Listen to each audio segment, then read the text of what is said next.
All right, everybody, we are here. We are ready to start day 3. This will be a matchup between Robb Saez and Neight Mindham with the first break against Jim Telfer and Margaret Fefilova. So Robb will be our first breaker, and whenever you're ready, Robb, you can take it away. In the booth for this match is going to be Jennifer Barretta and John Demet. If you two would like to say hi. And yes, so I'm going to leave you in their hands. You would much rather hear them besides me, I think, anyway. So you two can, take it away.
Oh, we hit it good.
This break's critical, like getting the spread you get. And Oh, what is that? The 5 that's below the 6 there, or 4? Yeah. That might be the 4.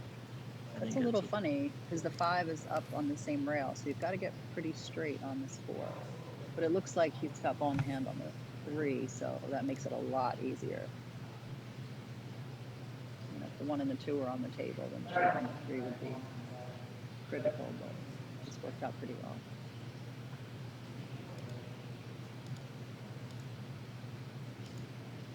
Just going to try to get nice and straight on this. You don't want too much angle because you don't want to hit the 6. That is the 4 then. Yeah. And that's the 6 next to it. That looks like the 8. I think so. Yeah. And you know, if he nudges this ball, it could get tied up underneath the 8. So I think he might have wanted to be a little straighter than that. So what do you think about all this, Jennifer? I mean, it was just a week ago. We were talking about doing this for free, and then everybody graciously gave us things like your sponsor. Remember? You kind of kicked us off with that. Yeah, well, I mentioned it to him. You know, he said, "How have you been hitting them? Have you been playing much?" And I said, "Oh, you know, we're doing this challenge match, USA versus Europe." And, you know, he's a huge supporter of pool. He's in the front row of every ActiStats video ever made. Who is that exactly? Stu Matana. He's my coach and my mentor, taught me how to play position and everything. Very cool. Yeah, I worked with him for the last 18, 19 years maybe. So we have a long history, and he said, "Oh, I'll donate $500 to the winner." That's awesome. And I was like, "Oh, that's so nice." Yeah, that kind of like was the domino effect, and then Kobe got involved, and I was able to get involved in all these other sponsors, billiard costs.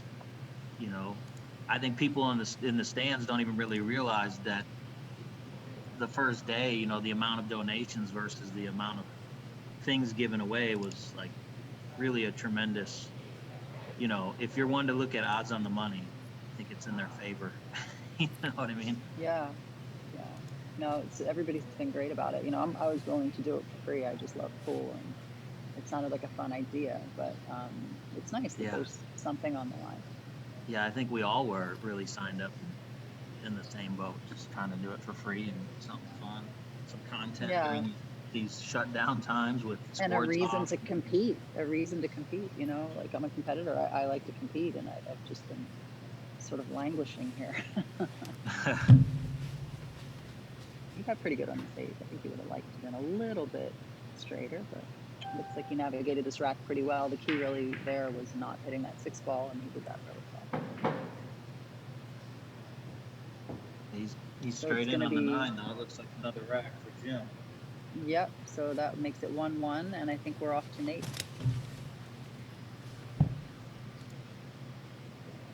It looks like he's back there switching his camera. He's got to actually run this and play at the same time, so it's not easy. That's so hard to do. Yeah. It's so much stress promoting and doing anything but running a tournament and trying to play in it at a top level. It's just, I've been there. I can really sympathize for anybody that ever tries to do it. I love commentating matches, but a lot of the time that I'm able to do it is when I'm at a tournament, and it's exhausting. Talking for an hour and a half is, to me, it's exhausting. So, he's been doing it the whole time and playing. He's been breaking the balls really well. This is no exception. This is a nice open rack. Where's that full ball going? That looks pretty good. 2 balls in the jaws, right? The 1 and the 2 are up table. The 3 is down table. The 4 is in the middle table. So he's got to get good on the 3. And if I'm him, I like, well, it's tough because there's a ball up there next to the 2, but I like to be on the side of the 3 that the 8 is not on, so you don't end up having to like run into it or anything.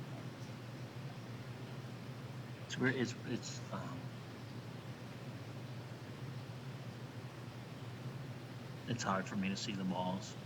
It's just a small thumbnail, you know. I know.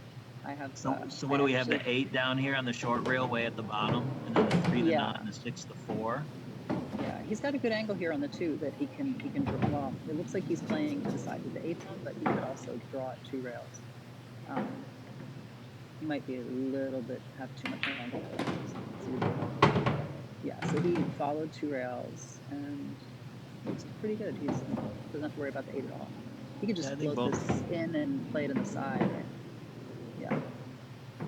Yeah. Yeah, both angles to get to the 3 would have worked, right? The 2 from the 2 ball. Exactly. But he really got perfect on this. I mean, that was a nice, well executed. Speed's big there on those shots. Speed's so critical that that's like that straight pool stroke where that's 3, 4, 5 inches makes it so much easier to get out. So I know, and you don't want to get to the wrong side of that, so you always end up overhitting it. I always like going 2 rails, the short rail and then the long rail, and then coming towards the 4. You can pick a spot on the rail to hit. It makes it a little bit more accurate. But he's okay. He can just probably make this. And there's a nice angle there. Just don't land on the rail here. Yeah, well, at least he has angle. No, I think he's okay. I think he can just go 1 rail up and down. The 6 passes the 9. Is that the 5 up table? That's the 5 that he's on right now. Oh, okay, good. Yeah, we're still good. I thought he was shooting the 6. So don't do anything fancy here. Make the ball. Just float down. You can shoot the 6 in the side. That's perfect. He's going. Wow, that really exploded off the rail. Yeah, he's a bit far. Maybe you could put a stroke on this with bottom outside and pinch it, or you got to follow the ball. But this is. Yeah, he could just straight draw it into the corner. That quite so straight, but man, he hit that good. Rifled it in. Yeah, got a little straight on this, but he makes the balls so well, hits them with a lot of confidence. I wish I had that confidence. That's true. Yeah, he just fired it straight in, no problem. You're like, you could shoot it in the corner, and I'm sitting here, I'm not even playing, and I'm still hesitant. You're playing safe now. Yeah, I'm playing safe.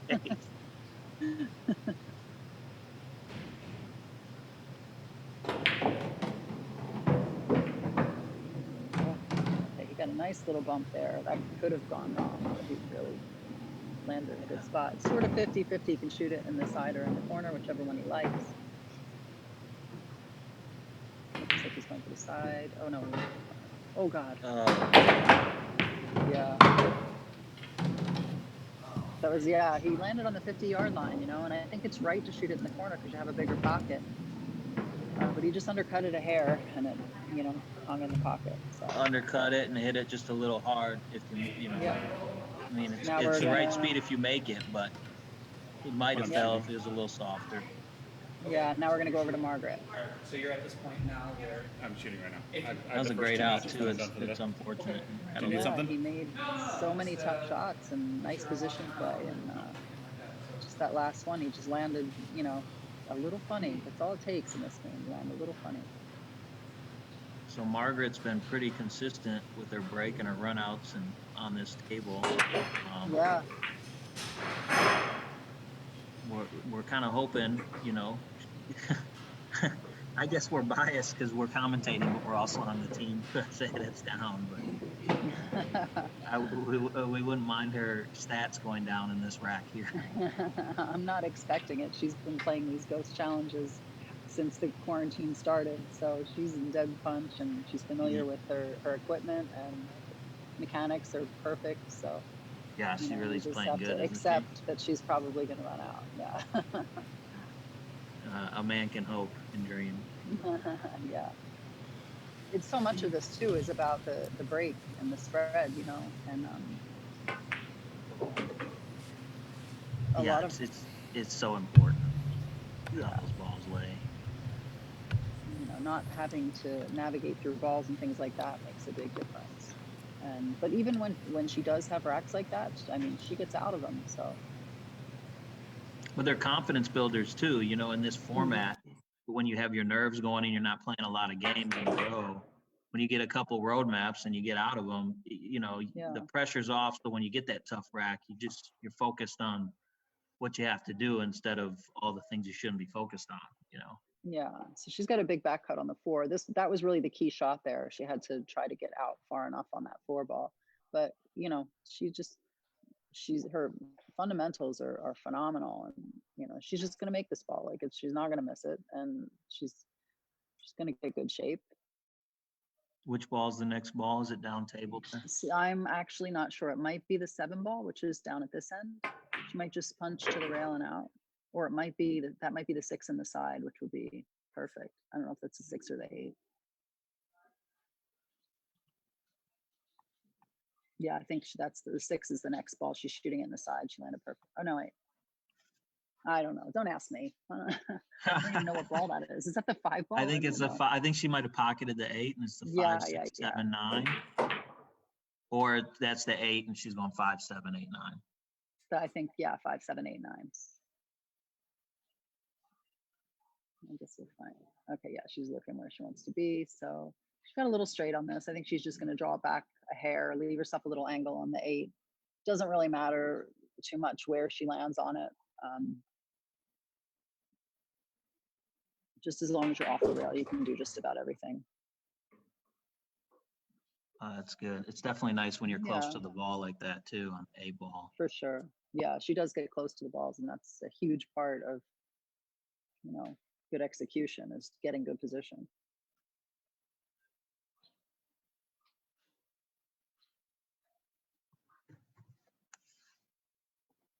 So everybody out in the crowd, if you want to donate, I think it's a minimum of $5, and it gets you entries into the raffles. And I'm pretty sure today there's like a $1,200 Jacoby being given away, 2 cloths, CVPA is it called?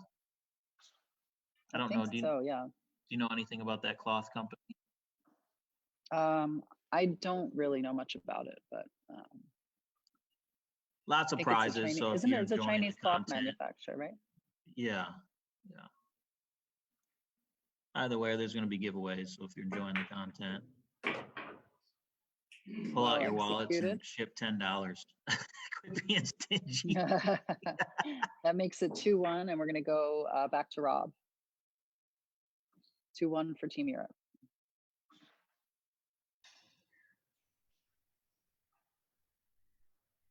And make sure everybody shares, you know, this so people know that it's on right now and they got something to watch, because there isn't a lot of content out there. So it's 2-1 Europe, you said, Jennifer, and Robb's breaking? 2-1 Europe. Robb's breaking, yeah. I like Robb to just play perfect today if he gets some good spreads. Yeah, well, I've certainly seen him play that way. I think the first day the break just killed him. He switched up his template, and I think that made a big difference. So yeah, it looks like the 5 only goes one way. Where's the 4 ball? I guess that's the 4 on the side. Where's that? 4 is either at the bottom or on the side. I don't know.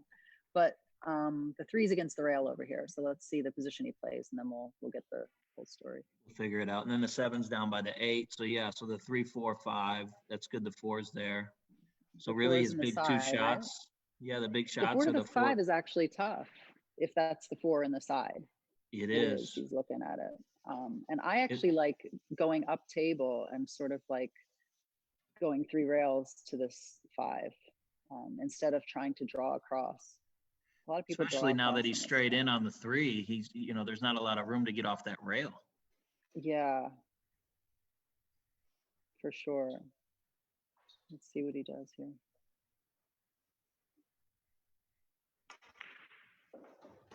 Okay, he might just Yeah, go, I kind of like what hit you're it saying. thin, go You one draw it rail back a little across. further, and then you got that natural 2 rails. The natural, yeah, 2 or 3, well, 3 rail to me. 2 but or yeah. 3, right? Yeah. Yeah. Yeah, because these, like, if you hit this ball too thick, it stops on you. If you draw it, you can, it's really hard to control. He did okay here, though. Yeah. Now he's just got to make the ball. This is just make it, and Yep.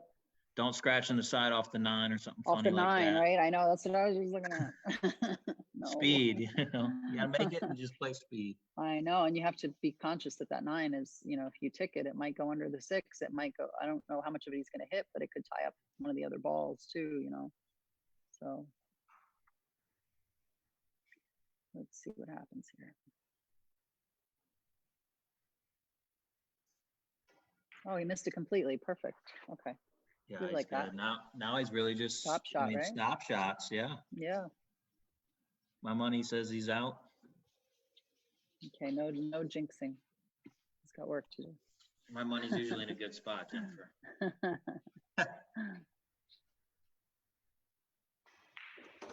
It's good. He just moved the ball forward, just a 1 ball, which is a lot harder to do than people realize. Just that 1 rotation forward, comes up all the time, and it's so critical to be able to do it. But it's not It very is easy with to do. with a firmer stroke like that, and Yep. confidently just roll Not it. roll it exactly. Yeah. It's like just the right amount of stun. I never used. I have a set of airmouth balls, and I never used the training ball that comes with it. But I've always known that. I've done that a long time. But that Jim Rempe training ball is actually. I have one of those. It's pretty good. It's like there's It's nothing pretty you can good, really yeah. do any better. Yeah. No, For the great less idea. that people learn in the game, it helps. Okay, so that makes it 2-2. Still in this.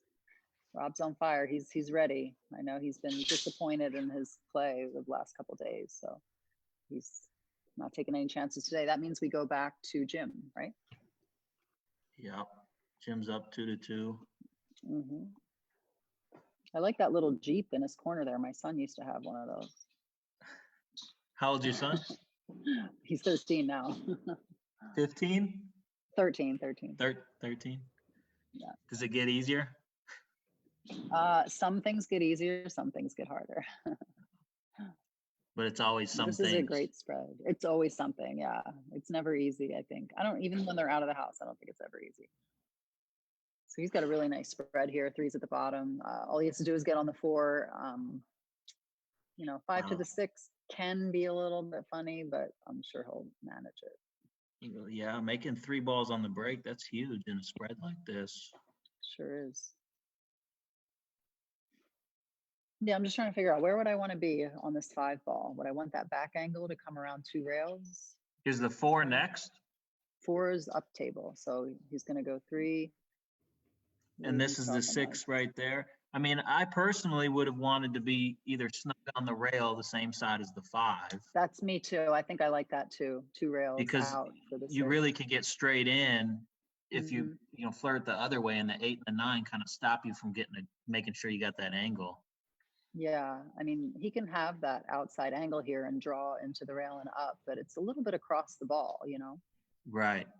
And this way, no matter what, you're getting anyway. Either an angle or you can make do with straight in if worst case scenario. He could just come 1 rail up now. He landed okay on this. It's still touchy though, it's, let's see if he goes 1 rail or if he goes 2 rails around. I think he's just going to go 1 rail with just a hair of inside. Yeah, he could. I like 2 rails on this shot, but it's kind of like that follow shot you spoke of. It's just a certain tip and a half of bottom with a little left. Yeah. Okay. He went that way. That's the way I like to go. I just like to be closer to the rail. but he managed that really nicely. These are funny. It's like, you know, do you go below the 9? Do you stay above the 9? I think below the 9, right? I like below the 9 too. Yeah. Yeah, Just I don't rolling like to it forward. fight against. Yeah, I don't like to fight against position if there's a ball in the way. You're better off. The ball's always going to go forward for you. That's true. It I might think not come back. either way gets out, and it also depends on how confident you are that day. You know, if you're feeling like you can put the cue ball anywhere, you just really do whatever you want. You know, depends. Yeah, it's so true. It really depends on how you're hitting on that day.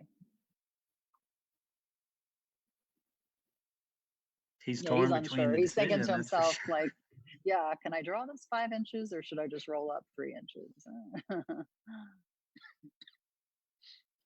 nothing worse than when you try to draw a little and you end up drawing really far away or not at all. Yeah, that was the shot, especially with the angle he I had think where it could go so. natural into the rail like that. Yeah. And his rails aren't like super bouncy or anything, so he could probably hold this for the same side. He might come across. And notice he likes to hit them a little more firm as opposed to like rolling anything, which is really good practice. Bad things happen when you roll balls. That's the truth. Okay. Yep, that makes it 3-1 for Team Europe, and now we're back to Neight. 3-2, right? 3-2. Sorry. Did I say 3-1? Yeah, but he definitely putting the heat out there right now. Yes, he So is. Neight, you're up.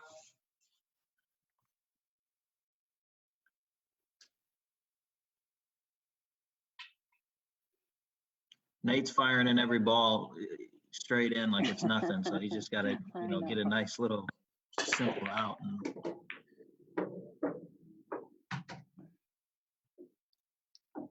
Maybe one ball in the corner. What is that up table? Is that Yeah. that 4-5 combo would be nice? It looks like or is that the 1 under the 4?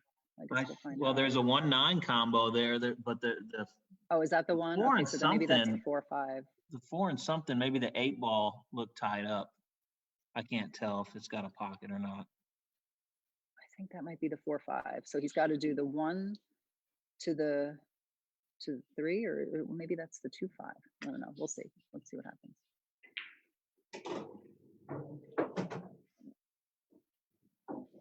I think this is the 2 here, the way he's looking. Down table. Yeah, that's the 2. He may be able to get by the 6 though. Maybe he's not blocked. Yeah. Okay. So the 2. Maybe he could just follow down. Yeah, just center ball. So he twisted a little bit there. Yeah, he sort of quit on that. Okay, so we're still 3-2. Now we're going over to Margaret. Yeah, Margaret's up. It's 3-2. Europe over USA.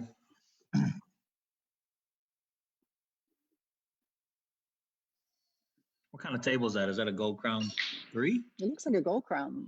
Looks like a 4. It has the recessed pockets, right? Does it? I think so. It's hard to really I remember when see. those first came out. It was a long time ago. Yeah. Yeah, we have all gold crown 3s in our pool room except one gold crown 4 that we have shimmed like super tight. What room is that? Skyline Billiards in Brooklyn. In Brooklyn. Yeah. Brooklyn. Did you grow up in Brooklyn? I did not. I grew up in Pennsylvania, and then I moved to Manhattan, lived there for 28 years, and I just recently moved out to Brooklyn. You like it? It's good out there? It's good. It's good. I like being close to the pool room. All right, I like the way she handled this. Just keep it simple, roll it in. She left herself a nice angle on the 3 to come out for the 4. The 5 is like, she can just play to the middle of the table to get on that. And that should give her a nice 2-railer out for the 6, which looks like it's up on the short rail. Yeah, so the only real trouble is if she hits the 7 going from the 5 ball and after that. Yeah, it looks like she has that nice long 2-rail angle. If she can get to the middle of the table on this 5, which shouldn't be a problem because she's going to get a nice 1-railer. Oh, I think don't that's the like it so 4 up much from table. here. Yeah, no, I was thinking, if she had more angle, she could just come down one rail. It's very natural for that sort of back angle on the 5. Now she's a little straight. She doesn't really want to draw across the balls. If you go forward, it's like coming across the 9. So let's see what I she think she's got decides to to go do here. forward here, Jen. She's got to I think so go. too. I mean, she's probably not going to like it, but her speed control is very good. I mean, she knows her table really well. She's pointing to see that's where she wants to be. Let's see how she goes about getting there. This is a little tricky from the 5 to that 6 because the way the 7 and the 8 lay out. Yeah, I don't know. I think that she has that, she has to leave herself a big angle on the 5, I think. Look at that speed control. She got it Yeah, right where she excellent. wanted. I'm telling you, she's just been playing so much. I think that she just has this table down. This is still tricky, I mean, that is the 6 ball down by her hand, correct? Yes, definitely. So she's looking, is she going to come through the 7-8 or is she going to go around the 7? I think she's looking at. And going around, but see, she wants and to then go she's underneath looking, because should going I around draw it. between the 7-9? She might be looking at drawing between the 7-9. Yeah, if she misses the 7, she will be good. She'll have an angle on the 6, unless, but it's a touchy shot. We'll see what she does. Yeah, it is. I actually like what she's doing. Between the 7-9 is it's pretty wide open path. And it leaves her a nice angle on the 6. Yep.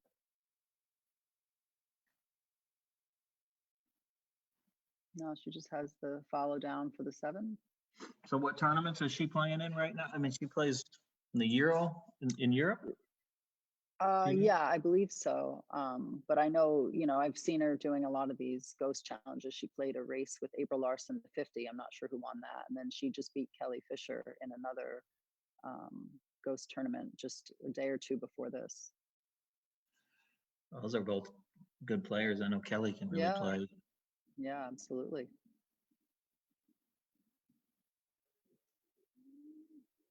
She's looking, do I want to go forward or draw across? She doesn't want to draw across because of the 9, so she's probably going to go 2 rails forward.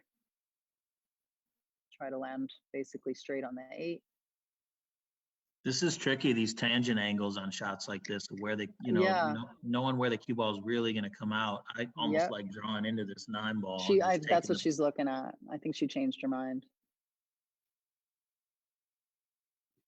But you're right. You don't want to come too close to that corner pocket or, if you come across toward the 9, you're never going to get behind the 9.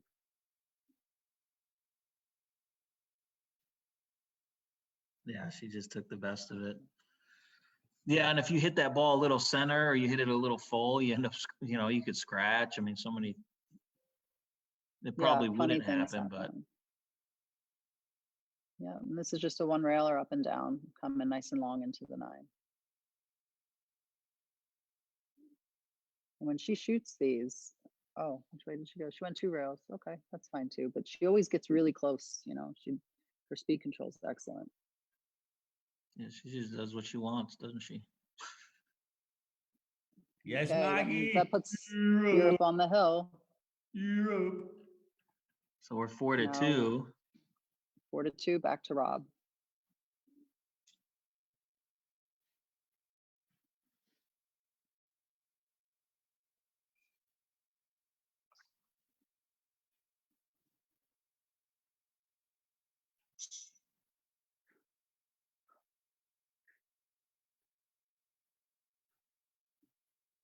Well, both balls hung in the pocket. The 7 went towards the side, it didn't go in, and then I don't know if that's a 6 ball went towards the corner, it didn't go in. So it's got 9 on the table, but they're spread open. This is a great layout. I mean, every ball the 2 to the 3 is the only one that he's got to play a little shape to get from the 2 to the 3, but everything else looks pretty good. I'm thinking that's the 4 up by this. Is that the? Is this what's this ball in the center of the table by the spot? I think that's the 6 ball. It's amazing how you can't tell which ball's which. You really can't. The same, right? If that's the 6 ball, we're good. Or he's in a good spot. Yeah, I was pretty sure that this was the 2 that he's shooting. So he's got to go. Well, if he gets 2 to the 3, I think it's pretty good from there.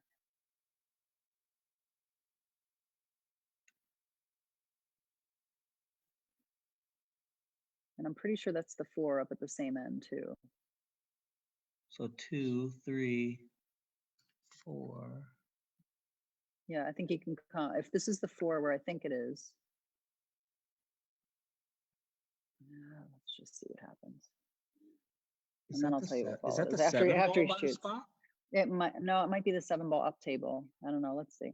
Because he was looking at what I thought was the 7, so that might actually be the 4. Well, if that's the 4, he's just got to play the combo then. Yeah. Yeah, and I like where he got on this combo because you want the cue ball rolling down to the bottom rail, and you just want to combo it in nice and easy. You don't want the ball to go anywhere. You want to just try to leave the 4 in the pocket. And he's on the right side of it to do that. So he's always going to get a shot that way. How many times have you that ball rolled in? Even when you hit it like that, it rolls in after it. You hit it so square. You got to hit it so soft just to be sure that doesn't happen.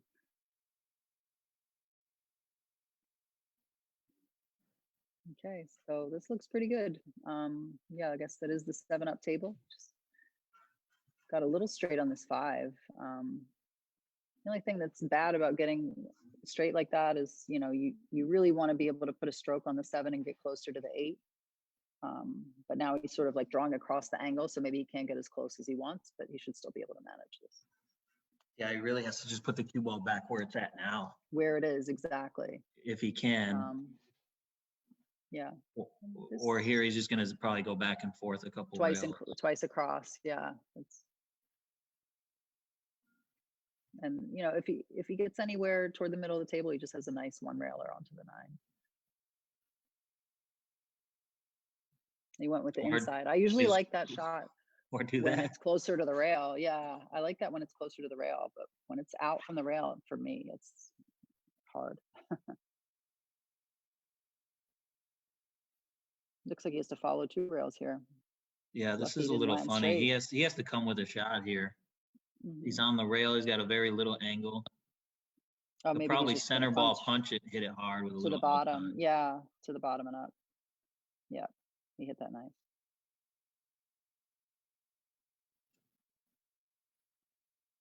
It's a tester, but I think he'll take his time and. Yeah. No, I think he's ready for today. He knew, coming in that he was just gonna do what he had to do and play how he plays. So that Another good out. Yeah, 4-3. Europe's leading, and we're gonna go back to Jim. Puts a little heat on Jim. Sure does. Robb, put heat on Jim. Robb's played perfect so far today.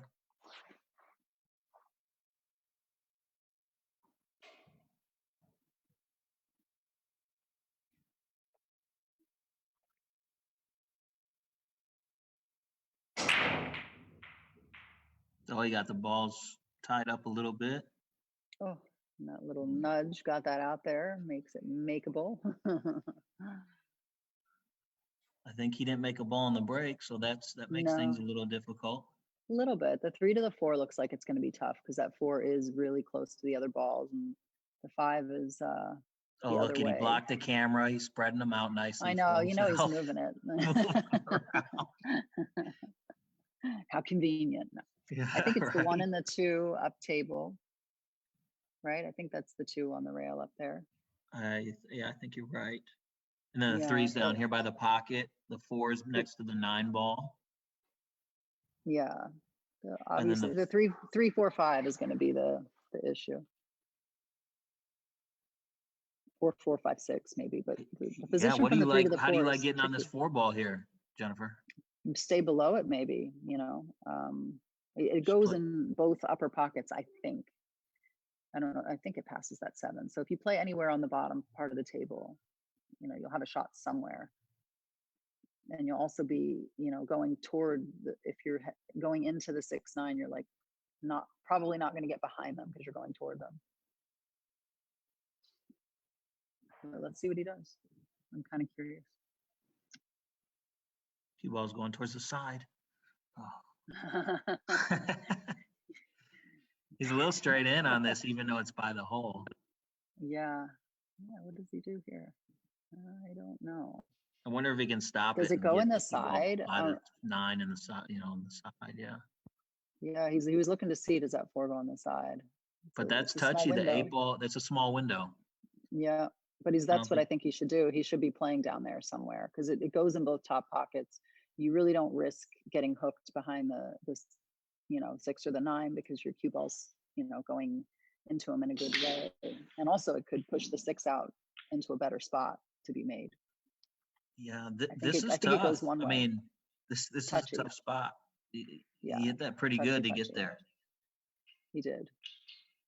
And I A think lot of guys, probably you put spin on that ball a lot, and I really think it's important to just play that ball draw because center otherwise, ball. Yeah, yeah, because it takes off on you when you put spin on it. right. But I think he would have liked a little bit of the other angle as opposed to a little bit of this angle. Yeah, he's probably going to just try to follow the ball and take it, follow the cue ball towards the side pocket and take the 5 in the other corner to the left. Yep. Yeah, and he sort of needs a little bit of back cut because I don't think the 6 goes both ways. I mean, maybe it does. I guess we're going to find out right now.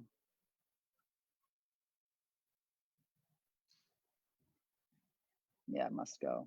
Someone needs to get on the loudspeaker and tell him this is for the win, make him nervous. I wonder if he's listening to us.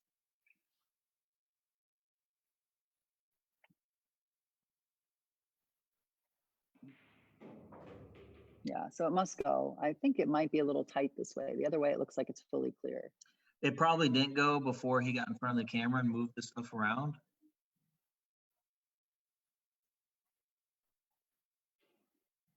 But now it's probably there. Of course it is.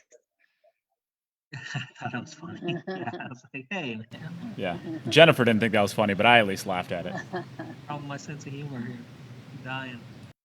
No, I actually did think it was funny. I was just Being polite. watching to see him. Yeah.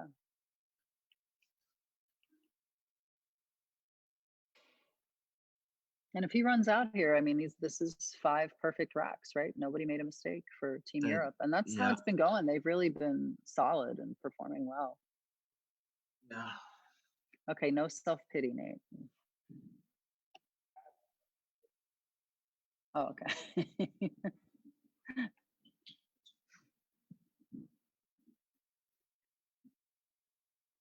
Okay, let's see. What does he do here? Does he just go 1 rail across? Or does he I like going below it. go underneath? Yeah, 2 rails underneath or 2 or 3 rails. Yeah, he just went across. Perfect. That works. A little close to the rail. Might have to jack it up a little bit. Stun it up for the 9.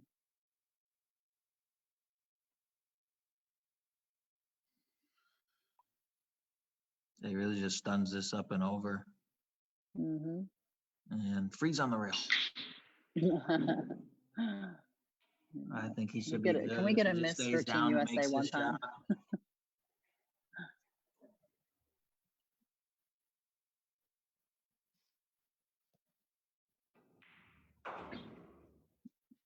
And great shooting by Team Europe. Good solid play. Thanks for Good job, Jim.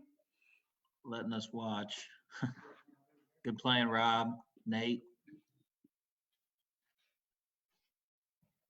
So Europe takes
Okay, Darren up to break. First singles match of day 3, Darren Appleton against Neight Mindham. Sorry. He hears everything. So it looks like a good, whoa, so fortunately, is that the one? No, that's the green ball by the 7-9 are close together. Yeah, that's his only issue. Yeah, looks to be the only problem on the table for him. Is that that's a 2-up table, right? I see the 2 and the 4 ball closest to us. Oh, okay. Yeah. So what's he going to do with that 7-9? Yeah, the 5 is the ball closest to the 7-9, I think. Then 6 and 8 in the middle of the table. He doesn't have anything really good to break up this 9 ball with. I think what he's maybe looking at is if he can use the 5 ball, when he's making the 5 ball to make a contact on the 9, he will leave himself straight in on the 6. I think that was the line he was looking at. So he's got to go all the way from the 4 down under the 5. Yeah, that'll be his position. Okay. If he can get good position from 4. Oh, that's maybe not the 4 there. There's the 3. That's a 3 down table, and I thought the 3 is all down there. Yeah, I can't see that far. Yeah.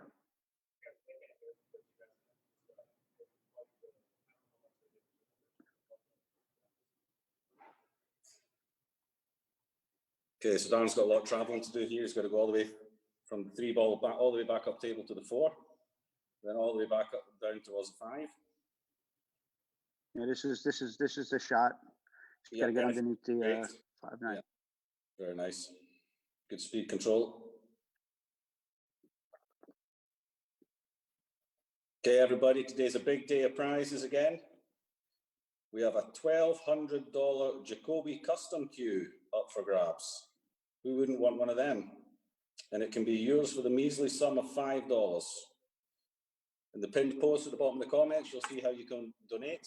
For every $5 that you donate, you get your name in the draw. So $20, you get your name in 4 times. Give you 4 times as much chance to win it. Lots of other prizes. We got a brake shaft, a carbon fiber brake shaft that makes your brake cue into a very good jump cue as well, apparently. And we've got lots of other prizes. So please donate. Show your appreciation. Nate's put in a lot of work into this to get you to get us this far, so that we can all enjoy a bit of pool in these times. And if it's a success, who knows? Maybe we do another one. We try and attract some other big stars. So $1,200 Jacoby custom. You know what? I'm going to get my phone right now, and I'm going to stick $50 in, because if you do $50 or more, you get a T-shirt regardless. So $50 donation, you're guaranteed to win something. And please share the stream, get it out there, get it around as much as possible. Let's get the viewer numbers up. So Darren's just kind of taking his medicine here. I think he can see enough of the 7 past the 9 to make it in the bottom left corner there. Natural angle. Looks like that.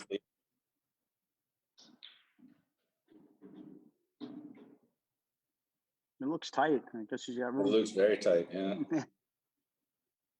He doesn't seem too concerned. No. Played it well. Ooh, he needs to hit this a little harder than he wanted to, that's for sure. Yeah. He's got a little bit fortunate there. I don't think he was playing it like that, but he's got a straight shot past the 9 and the 9 ball into the same pocket for the first rack. So it landed perfectly for him. You don't win all these world titles without getting a little bit of luck. That's for sure. Okay, so Europe straight away, 1-0.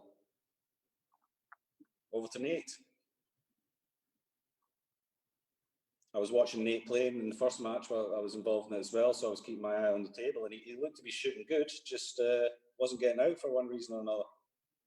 He was looking confident, so let's hope he can forget the couple of mistakes he made in the first match today and give Darren a good game here, because he's more than capable. He can play this game.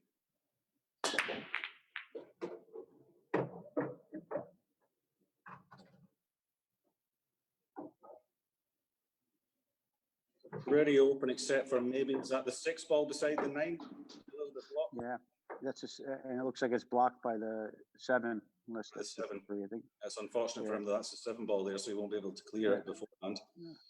So he's got to be Nothing figuring up with a position from 5 to 6. for the side. Well, he really only has one pocket. Yeah. Yeah. Unless the combination goes past the, I'm not sure, is that the 8 ball? Maybe the combination passes the 6-9 combo. It's Maybe. difficult to see from this angle if it's lined up or not. I don't think it's. I mean, it's shootable. I don't think it's lined up though. I think he'd be better off playing the 6 in the side if he can get there. Yeah, it'll all depend on the position he has from 5. Okay, now he's got to draw across and with some outside English and come back for the 3. Yeah. A little back cut shouldn't be a problem. Oh, he drilled that. Wow. Maybe he was a little angry at the 2 ball, but he hit that a little hard. That's the problem Okay. when you do hit them that hard. When you hit them that hard, then you're not going to get the same effect off the cushion. So the right hand effect that he would have put on the white ball there to try and get it back up table wouldn't have taken because he's come so quickly off the cushion. Right.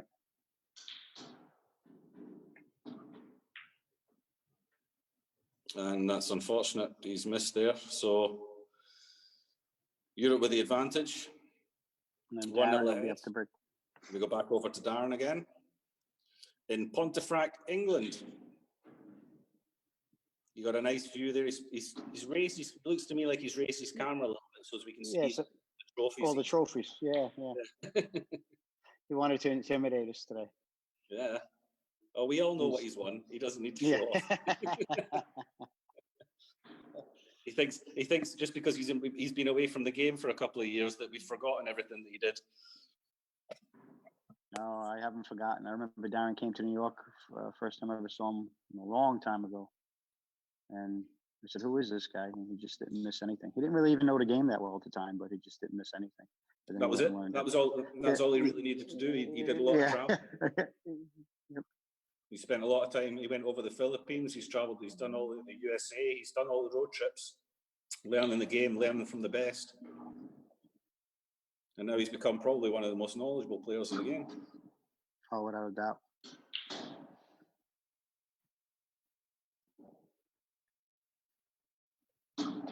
Okay, so 6 to 7 will dictate this rack.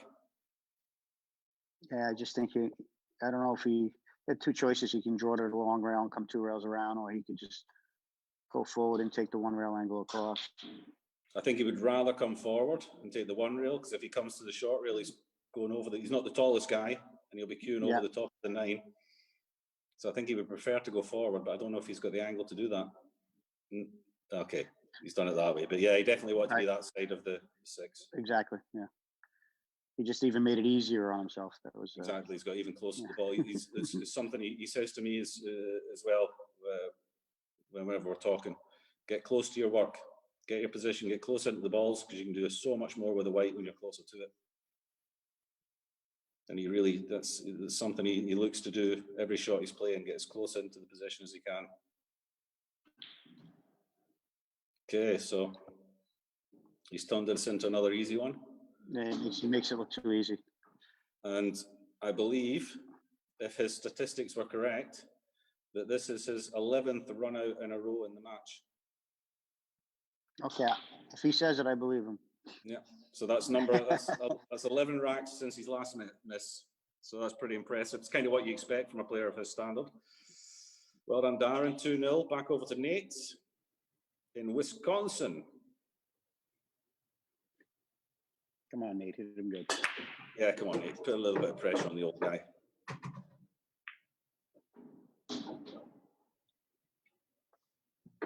Again, it seems like he's hit them well, but it looks like he's got a little bit of a cluster over there. He should be okay. I mean, these balls are open pretty good. Yeah, if that's the 1 ball that's in the middle of the cluster there, then it opens it up straight away, making the 1.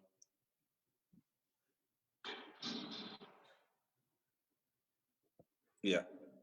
So playing the 1 opens the table up beautifully. So this is a good chance for Neight.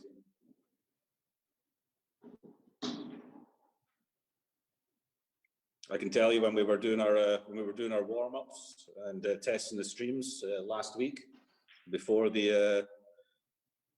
got started, this rack would have been done and dusted by Neight in about a minute and a half. It was crazy how good he was playing. It was really good.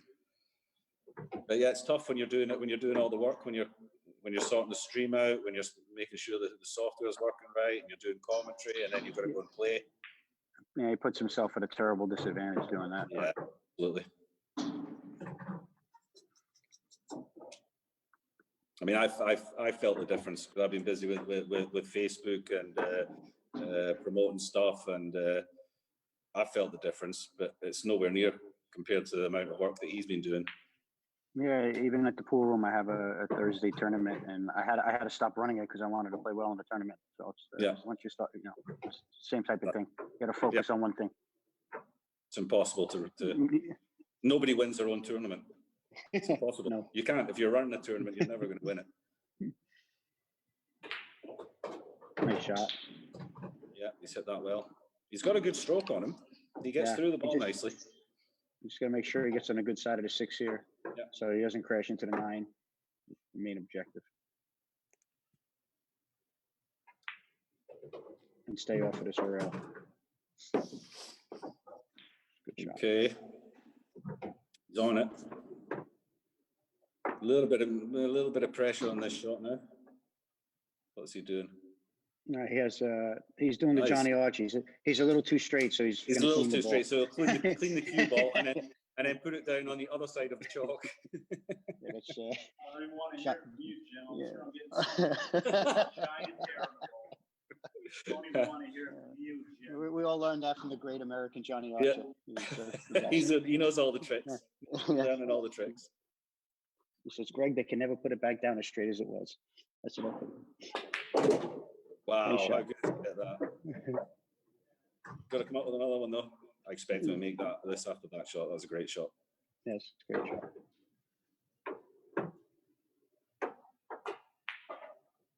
Oh, he's doing all the hard work, and he's getting himself in the position to run the racks. And for one reason or another, it's just not happening for him. So back over to England, Darren Appleton on an 11 rack streak. I think he could just do this all day and night unless a funny rack happens. Well, we did over here we have the GB9 tour over here, and we have a group that have been playing ghost matches, and we did a 30-minute challenge. How many racks against the ghost you can win in 30 minutes? And I held it for about 2 weeks at 11 racks, and Darren said, well, I'll have a go at it. He shot 17. Wow. 17 racks in 30 minutes. It's under 2 minutes. Yeah, it's under 2 minutes a rack. And that's including probably a couple of racks that he didn't make, Right. Okay, so he's going to play the combo because he doesn't want to go back from all the way down. Looks like down table is the 3 ball there by the 9. It may be that he can't make it in the other corner. Maybe he's not got enough room there. He doesn't have the angle to make it. Maybe. It is the right shot anyway. Because once the 4's down, then your work's a little bit easier. Right. Just got to make sure you don't leave yourself straight after you make this combination. Exactly. You got to control this 2 ball. Always makes him a little touchy. I don't know if he just likes following this past the 2 ball and leaving the 2 ball there and shooting the 2 in the other pocket, or is he going to draw? He just drew, but he didn't. He's not get a good. Yeah. So it's hard to see from here what kind of angles he's got, but it may be that he has to put a stroke on this and come around the back of the 3 balls down there. Yeah, if he can cut it, if he could back cut it, he could do that for sure. Yeah. Just go past the side with the cue ball and come 3 rails around. I think that's a 5 ball at the right hand side of the 9. I'm sorry, 5. I said 3, 5. Yeah. Just like that. No kiss. Okay, so now he's in a little trouble. He's gonna have to bank this 3 ball. Yeah, see what he's like at banking.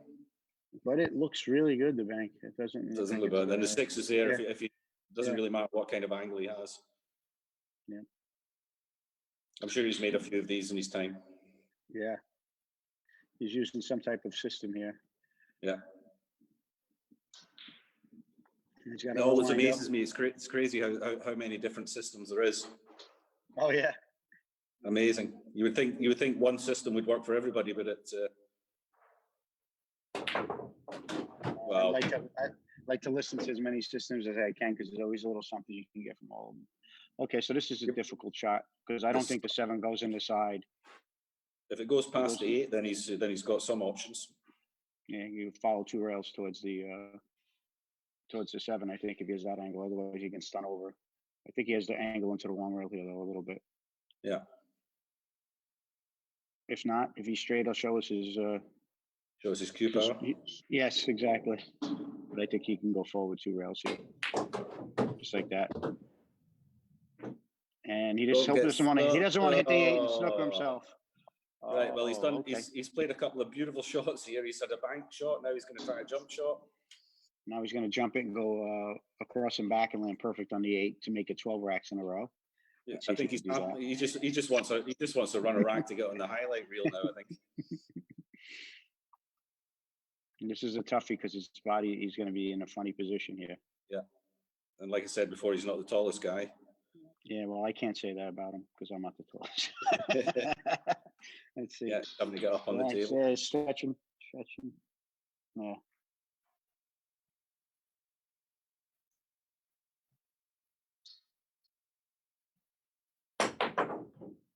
Oh, he almost nailed it. Oh, he hit it so good, but not good enough. Okay, that gives Neight an opening. So Darren's rack running stops at 11 racks in a row. Still an amazing achievement. Brilliant. Okay, so Neight is up. You are not all done and dusted yet. Come on, pull a rack out. Give the old guy something to think about.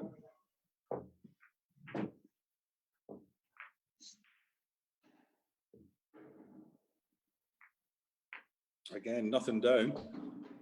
Yeah, and the break has definitely been the difference, I think, in this match. Or the biggest difference in this match has been the break. Yeah. You guys don't play any tournaments with 9 on the spot. My tournament is 9 on the spot because I try to play with the international rules, but no, most tournaments are 9. I think the International Open might be 9 on the spot, and then the US Open. Yeah, okay, we're talking about the majors now, but I mean, for players like Neight, won't have played much 9 on the spot, I guess. Yeah, it's and it smart makes a to move difference it if you're playing 9 ball after the break, or if you're playing 6 or 7 ball after the break, it makes a big difference. Absolutely. It's a good shot. He needs to slow down. It's pretty good. He just drew that right. He drew that right into position 8 feet. Yeah. If he had ball in hand, that's where he could put it. Yeah. Yep. Nice shot. This is another one that's going to be all about the speed. Yeah. Is that the 4 on the long rail or the 8 next to the 6? I think the 8 ball is is just short of the middle pocket there. Oh, okay. The 6 is off the rail, parallel to the 9, I think. Yeah. Okay, so he just follows this in, shoots the 4 into the corner. Or is that the 4 up there? I think he moved the 5 though. Now he moved the 5. He has to check and see. Yeah. He has to see if the 5 goes in the side comfortably anymore. I'm not sure if it does. Because when he came up and hit the 5 to get position on the 3. He's knocked it away from the middle. Yeah.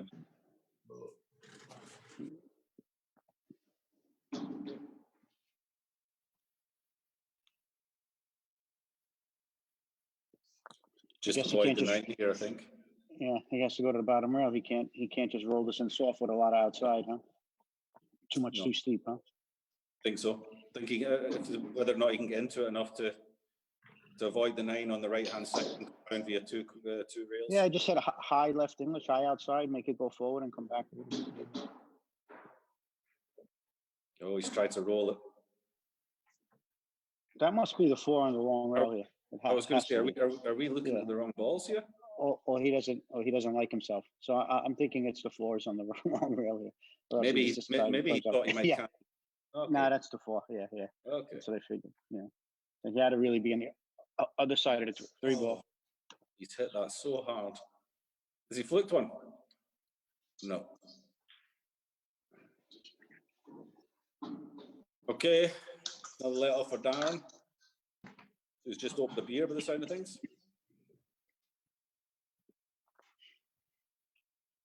Okay, Darren's off the break here. Let's see. Here's an interesting light on this table. I like that light. Very nice. Yeah. Yeah, I think he's invested in that. I think he's invested a little bit of money in that room. Yes, I would say. He's got an English 8-ball. He's got an English 8-ball table just under the camera as well. So he's doing a bit of practice on both of them.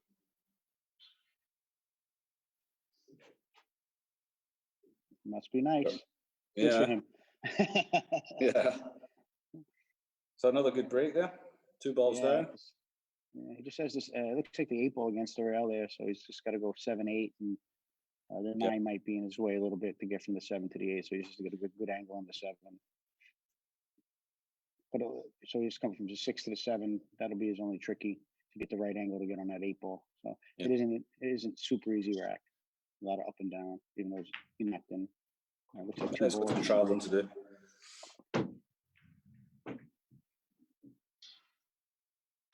Yeah. Any players out there looking for some tips and some nice drills to help their game? Some advice? Jump over to YouTube, to Darren's YouTube channel, Dynamite Darren Appleton. He's put a lot of content on there recently. Got a bit of free time, of course, as we all have. So he's updating his content constantly. So lots of stuff you can learn over there. Drills, I've been having to go at a few of them myself. Challenge yourself, it's good stuff. Nice stun drill there. Change the angle, real nice. As you said, he just has to make sure he's got an angle where he doesn't have to worry about the 9-ball. I like where he pointed where his stick is now. Yes. Yeah. Get there. Yeah, he got real ideal on this this 6-ball to get just about anywhere he wanted. So I just think he'll just slide over now above the 9. Looks like he could do that. Don't get pin straight on this 8, but as close to straight as you can get. Yeah, it's maybe a little bit more than he would have liked. Well, yeah. A little bit more than he would have liked. It depends if these are always a little bit tricky if the 8-ball is frozen to the rail. Yes. Because you're using a bit of effect to come back across. Beautiful. Looks like he's hit that shot about 1 million times. Oh, I think he probably has. Yeah. Beautiful shot. Well done. Well done, Darren.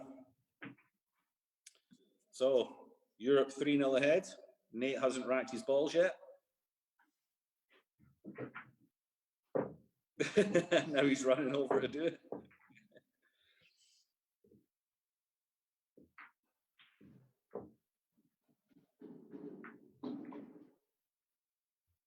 So while Nate's racking his balls, don't forget, donate, donate, donate, share, share, share. You share, you go into a draw, you can win yourself a prize. If you donate, for every $5 you donate, you get 1 ticket in the draw. You can win yourself a Jacoby custom cue, $1,200. You can win yourself some hats. You can win yourself some T-shirts, a CPBA 9-foot cloth. We have a couple of them, 2 of them to give away today. Carbon fiber brake shaft, which turns your brake cue into a jump cue as well. Very nice. Our sponsors are on the logos around the stream, and we'll let them all. You can see them all during the breaks. I'd like to thank them all very, very much. What's he got this time, Greg? It looks like the 3 to the 4s is only. He got the 1. He'll come to the 2. He has to get a nice angle on the 3 to come across for the 4, and then he's got to go. Looks like he'll be able to take a stop shot and shoot the 5. That's the way I see it. And then is that the 6 at the bottom, or that's the 8? Just get an angle on the 5 to get up table for the 7. If not, if that's 6, then he could just stop and shoot the 6. That's good. He's got to maintain this angle. You don't want to get too straight. It's a little bit unfortunate. Maybe he'll be going to be hampered by the 7-ball, maybe a little bit. Yeah, slightly. Gotta keep his head down here. Boom. Likes to hit them hard. Yeah, he said he doesn't have a problem with it hard. It's okay. He can come out towards the center and play the 5 and come 2 rails for the 7.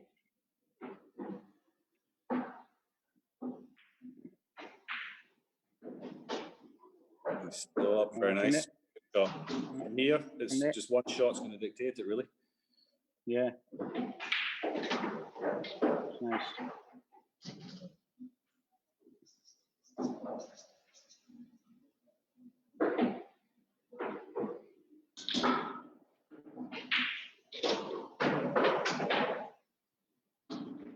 Don't be straight, don't be straight, don't be straight.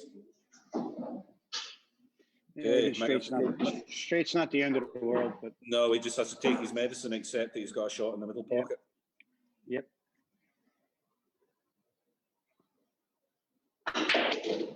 Oh, he was determined to get out of there. What a stroke he's got when he gets through the ball. Nice.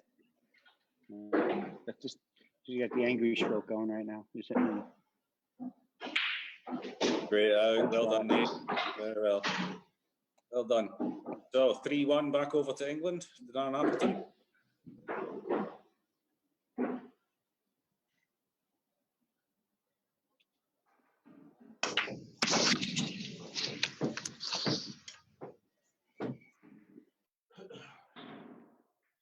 Okay, he made what, two balls in a break. Get the one. Two's all the way down table, so it's probably going to slide down the long way. I think he's made one ball in the break, I think. So he's got the one, he's got the two, close to the 9, I think. Yeah, he's just got to be careful of the 5. The 5 doesn't have a lot of pockets, so that's just. Okay, that's 2 underneath there. Yeah, the 5 looks tricky. He's positioned on the 5 ball. Yeah, so he's going to have to play the 5 in the side. He's got to get a really good angle on the floor here, so he can come one rail across into the second rail from the 5 on the side, and then he'll be okay.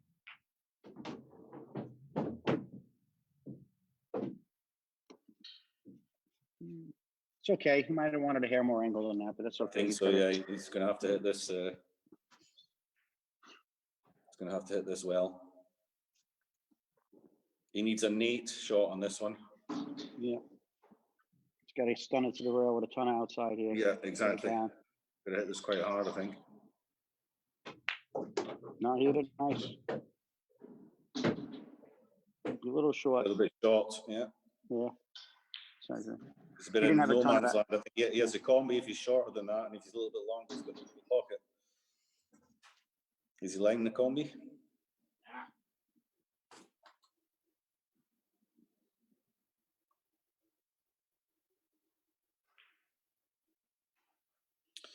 Wonder if he can avoid it. Yeah, he can avoid it, but he's got to jack up to avoid it, and that always makes it more difficult. Makes a really difficult pot, this. Yeah, and that's what happens. Yeah. So that was always the issue there. It was the 4 to the 5, and he just didn't catch enough angle from off the 3. So he ended up having to hit the 4. Back over to Neight. Neight, Darren's missing balls. Darren's not getting out, mate. So you're 3-1 behind. What you got?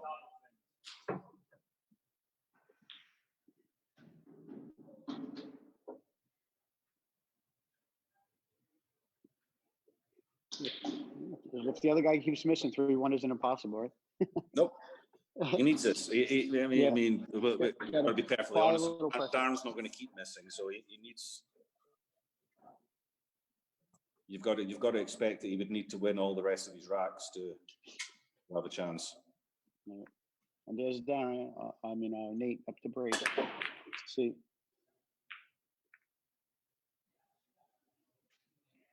Again, it looks like he's hit them well, but he's nothing down. Does he have a 1-9 combo straight off? Is that the 1 or the 5? I think it's the 5. I think 5 the 1's up table by the 7. Yeah. Okay. So now you make a decision. I guess the 1-7 is too difficult, but you're going to have to go from the 6 to the 7 now. So whenever there's a ball up there like that, I see if I could remove it, but the 1-7 is just too difficult to the shot. Needs to move. He might have rail first here. Think he's going for the short stick, maybe? Maybe, yeah. That eight was in the line position so late in the game. He really had to think about it. He was passing the 8 very late in the game. He had to guarantee he was going to get to the bottom rail there if he didn't. Just something he really had to think about, knowing where that 8 ball was.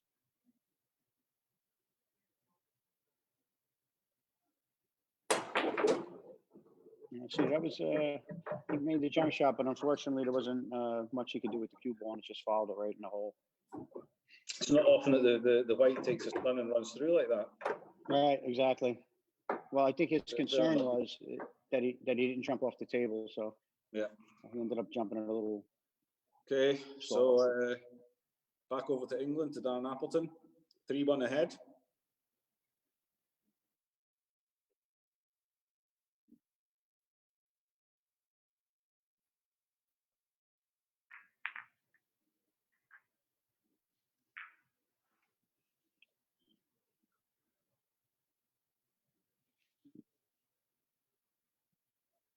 He pocketed 2 balls, I think. 2 balls. Yes. So he's got the 1 and the 2 right next to each other. As nice as that sounds, I don't really like it usually. It's really tough. But so he'll just stop and shoot the 1 and the 2 on the side. Yeah, and then he's just roll through a little bit for the 3. The 4's sitting there nicely. 5, 7, 9 down beside each other. So it's you would take this rack every day. Oh yeah. You'd be happy with this every day. Just fouled right through that ball. Stop.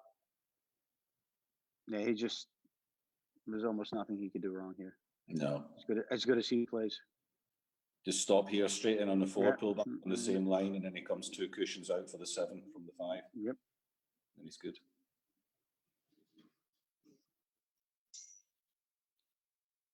Yeah, he's walking around the table. He knows he's good. I think he knows he's out. Yeah. But that's the problem. It's when you think that, it's when you need to start concentrating again and thinking, hold on a minute, I'm not out yet. Because you feel like an idiot if you think you're out and you don't get out.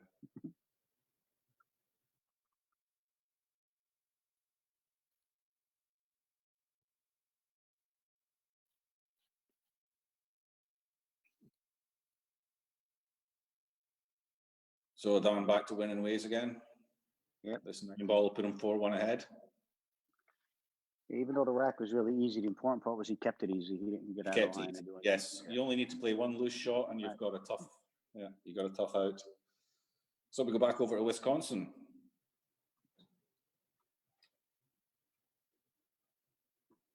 Neight supporting his "I am a cat dad" or "World's Best Cat Dad" T-shirt. That was better. He got Very those proudly balls showed everybody. He hit those balls a lot squarer.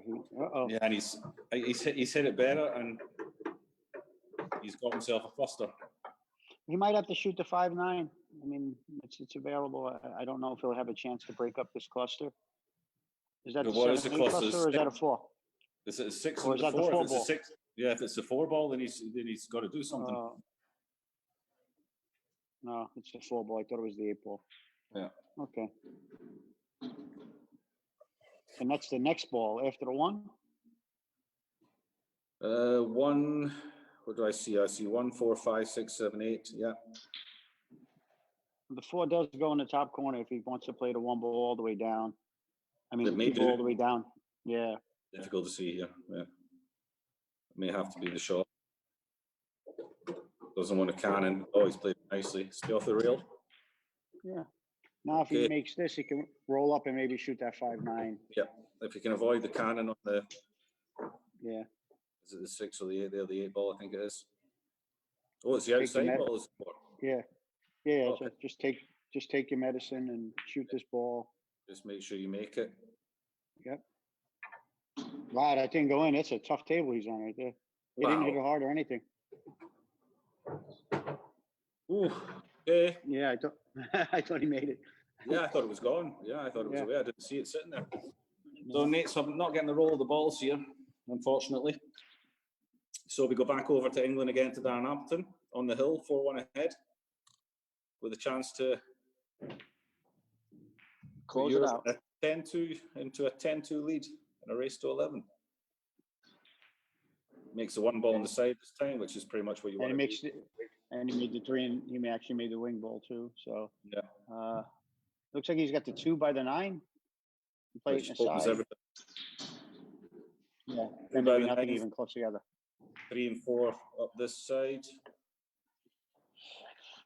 Yeah, looks pretty nice. Just stun up. 2 rails, get a nice angle on this. Oh, is that the 4 and the 4 is next to the 3? Or is that? Oh, it's the 4 and the 5 that are there then. Oh, 4 and the Four 5. ball now. Oh, okay. Five. Oh, Yeah. it's even better. Oof. Yeah, 5 down for the 6. It's all about the angle on the 6, so you can get nice on the 7 ball. Yeah. You want to come 1 rail across above the side, I believe. That would be what he probably wants to do. Want to be on the right side of it so as the 9 doesn't become an issue. Maybe a little bit straight or a little bit off. Yeah, might have to put a stroke on this.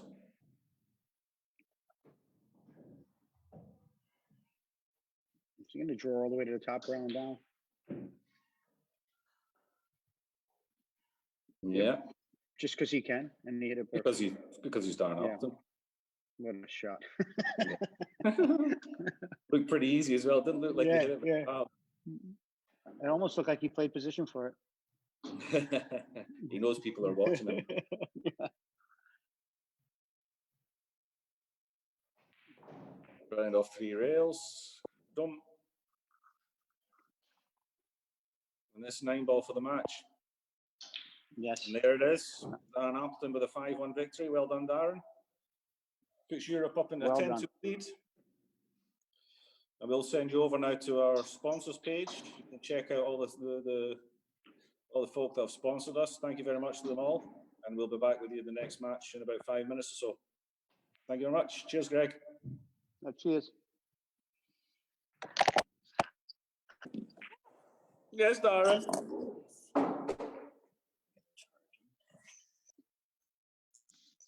Europe.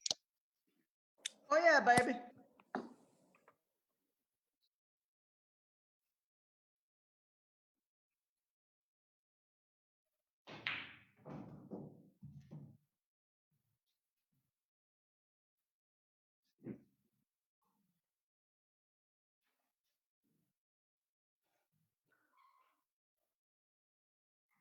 Yeah. Henrique. No, It's me, Max. Max and Henrique, yeah.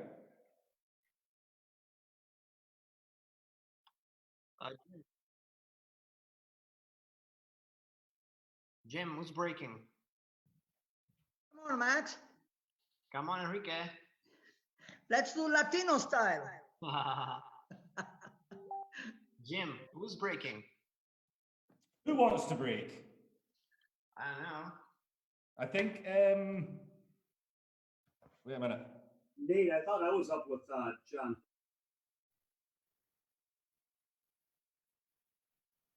Oh, okay, gotcha.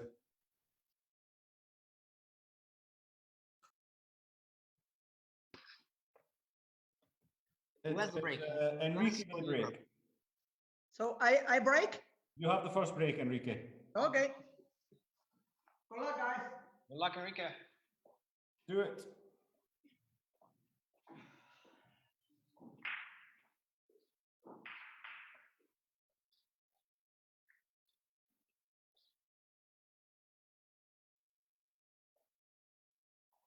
No. Should I?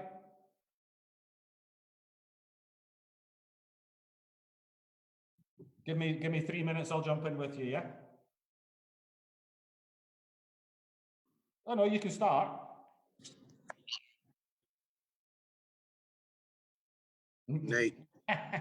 Oh, well, Nate, it's Rob. Hey, I'm eating. As soon as I get done eating, I'll commentate. All right, that's fine. Yeah. I would have commentated also. all right, let Darren do it. You're on, Mr. Appleton. You can tell everybody about your wonderful performance. Cheers, mate. 11 racks in a row, I think it was. Yeah, I know, but then I fucking fucked up. Yeah, okay. It'll never go on forever, will it?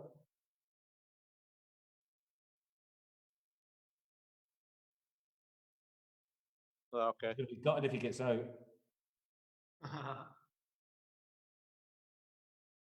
It's not his break. Anyway, it's America's break. It's correct. It's America's break. So just wait until he finishes the rack and then tell him.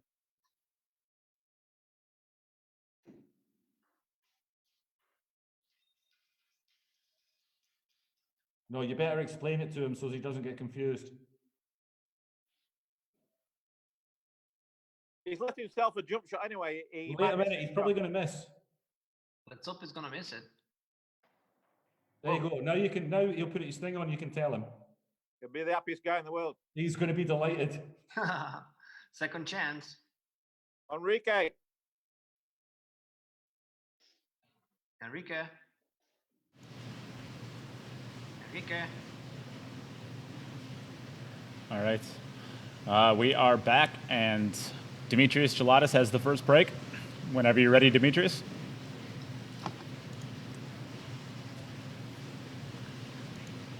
And I am joined in the box now with Darren, right? Is that right? That's right. He didn't he didn't beat me down enough, so he's going to beat me down in commentary now too. I'll try my best. I didn't put any pressure on you to hurt you. Just not feeling it today. Yeah, I didn't really see your games too much. I just see the mistakes. Well, then you saw the games. That's. Well, I didn't see what happened to get there. That was the problem. Well, most of them was on the first shot. So if you saw the mistake, you saw the whole rack.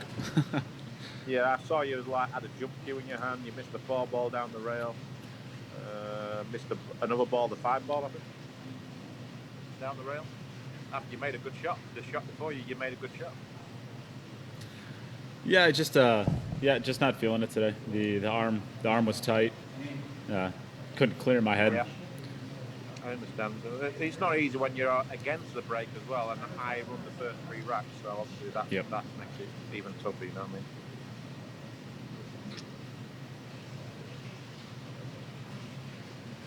So we've started here. We're on Facebook?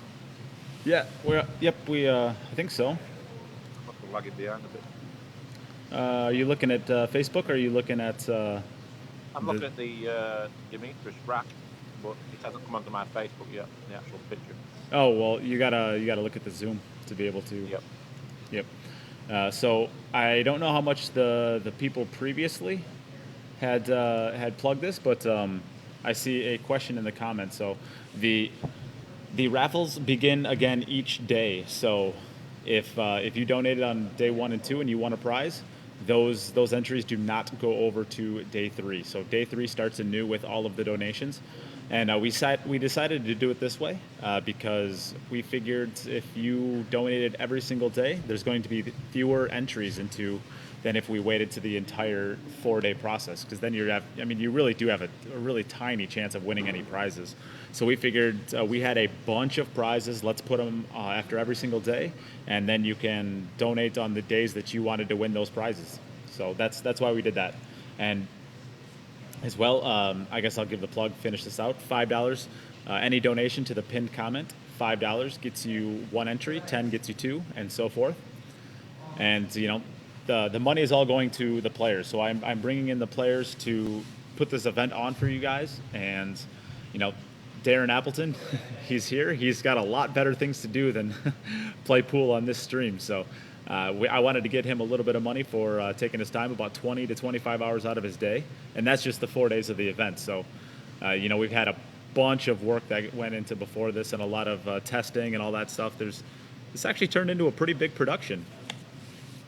Yeah, I think you've done a great job. Really appreciate it. Thanks to everyone out there for supporting us, sending the donations. We've got a lot of great prizes. So, and thanks to all the sponsors. Pretty amazing the amount of sponsors you managed to get. A few of the players helped with that also, so thanks to them.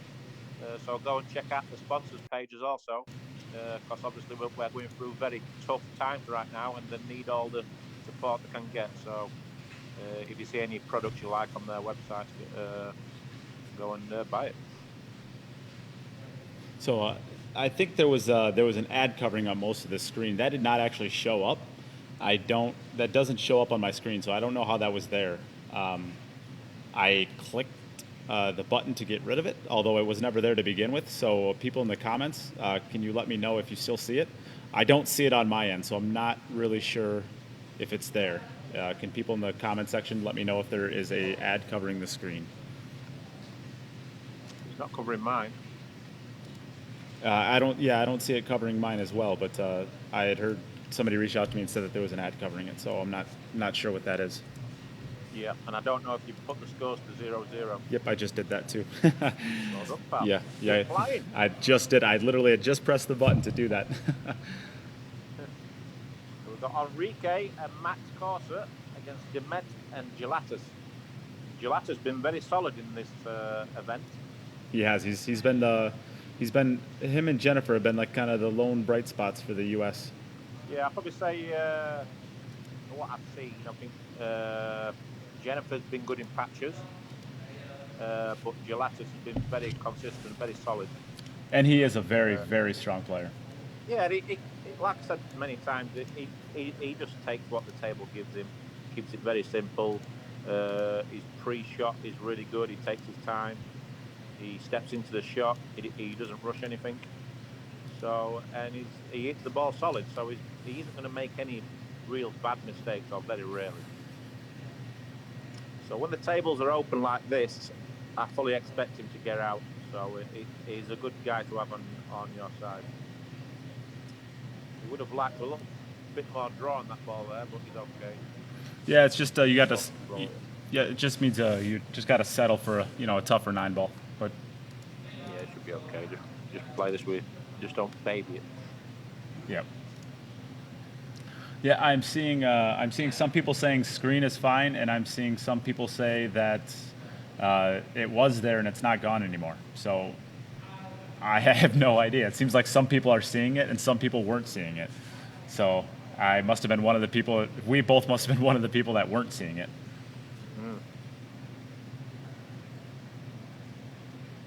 But it sounds like it's good. It sounds like it's done now regardless. Great run out by Demetrius to get the U.S. started off. Nice start. So now it's Henrique. I just hope he knows.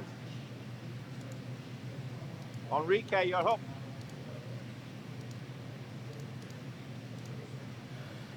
You go get him, you little man, you. Go. You go get him, little man. Can I break? I don't know, can you? Okay. Your last rack didn't count. Lucky for you. So Henrique has been breaking the balls really good, but hasn't played his best game this tournament. But I expect him to play better today. Yeah, he's been popping 4 and 5 balls in each rack. Yeah, I don't know what it is with that table, but he seems to make sometimes 3-4 balls consistently. And this time he's only made 2. This is considered a bad break. It's like a disappointment for him, really. Look at the layout, beautiful layout again. Yeah, terrible break, Henrique. And he's got a really good camera, whatever camera he's using. Yes, it's very easy to see the balls with his. Yeah, I think out of all the tables, you can see the balls best on his table. And I think if we decide to do this again, I think we're going to have to try to find a way to maybe invest in a little bit better of cameras. Yeah. Maybe. How does my table look? Oh, that ball barely snuck in that pocket there. Your table looks fine. It's a little. I try not to look at it much because it's so intimidating looking at the background that I try to just avoid that as much as I can. Yeah, so he's made this a little bit tougher than what he would have liked. So he might punch this in or just roll it in. Yeah, and I think he hit a good shot. And I think the reason he got tough on that was he hit the last one a lot Yeah. more full than he wanted to. Yeah, he used the old 5-inch of the pocket there. But he made a great recovery shot here. So now it's just connecting the dots. Don't want to end up on the rail. Oh, yeah, he hit it good. Yeah, I'm guessing the 8 ball, take the 8 ball on the side, just come down for the 9 ball. Yep. So anybody out there that's watching, I hope that this is still an entertaining match, even though we're not putting up the best fights on the U.S. side. But give a share out there. Get it out there on your Facebook page, on your local pool group. The numbers are down way more than they were the first 2 days. So a much better start today for Henrique, giving confidence for the rest of the day. Yep, good run out by. And we're off over to John. John Demet. And to the guys out there who's wondering what happens if we win this match today, they still will be a day 4 because there's a lot of raffle prizes tomorrow, prizes from the sponsors, and also it's all singles, and we play 20 minutes each person to see who can win the most racks in 20 minutes. Yeah, it's gonna be a pretty fun format. I think we're just gonna put up a timer with 20 minutes on it, and whoever breaks and runs the most against the ghost in that amount of time, they're the winner. Still head to head. So if I draw you, for example, it's basically me against you, and we both get 20 minutes on the clock to win as many racks as possible. And it does not go back and forth. It is both players at the same time. So I'm gonna have both of the players' screens the entire time. Yeah. So I think it's gonna be a pretty exciting format. Yeah, so basically, if you miss, you just rack the balls up and just go again, and you just try and run as many racks as you can in 20 minutes. And I think the guy what runs the most wins the most racks. You don't have to run the rack. Just obviously you've got to win the rack, but whoever wins the most racks, they'll win the match. Yep. So it's not a race to 5. And I think what we need to do is we need to find something fun to put on this. We need to find a way to make this a little bit more fun. I think we need to have whoever loses. I think that they need to do 20 push-ups on camera. Yeah, well, there might be a few problems there with both teams. Or 20 sit-ups. At least it's a good format for people to bet on the side. People want to bet on the side for a bit of fun. Have a sweat bet. You can bet between yourselves. So I think it'll be an interesting format. Jen Angle says she's at work right now and she's sneaking her way to watch. That's funny. So Johnny has got the 2, a little bit not so easy to get on the 3. He might just roll the 2 ball in here and play I don't know if the 3 passes the 4 into the side, or he might take the 3 into the top right on pocket. You don't think he's got enough angle to come above it with maybe just a little outside? I mean, I wouldn't shoot that shot. I would try to get it into the top right corner if I could. But do you think there's enough angle there? Yeah, there was. Okay. Wow. I thought he had enough angle there. Yeah, I didn't realize he had that much angle. Yeah, I think so he played that really well. Maybe he hit it too hard. So, but I fully expect him to make this. He hasn't got to worry about the cue ball. He's automatically going to get shape on the 4 ball. Yeah, as long as you don't overhit it and go over towards that 7 ball more. Yeah, it's like a little soft punch shot. You've got to hit it nice and easy, but don't quit on it totally. It's great speed, great shot. You got looks like a little gentle back angle on that 4 ball, so you can, just drift down table in between the 7 and 9 for an easier shot to the side for the 6 ball. I think this is a connecting the dots run out from here. He actually looked like he's got a different table today than yesterday. Maybe I'm thinking of someone else's. Yeah, I think you're thinking of someone else. Yeah. I think maybe he's changed his camera. I think his cloth's not as bright today.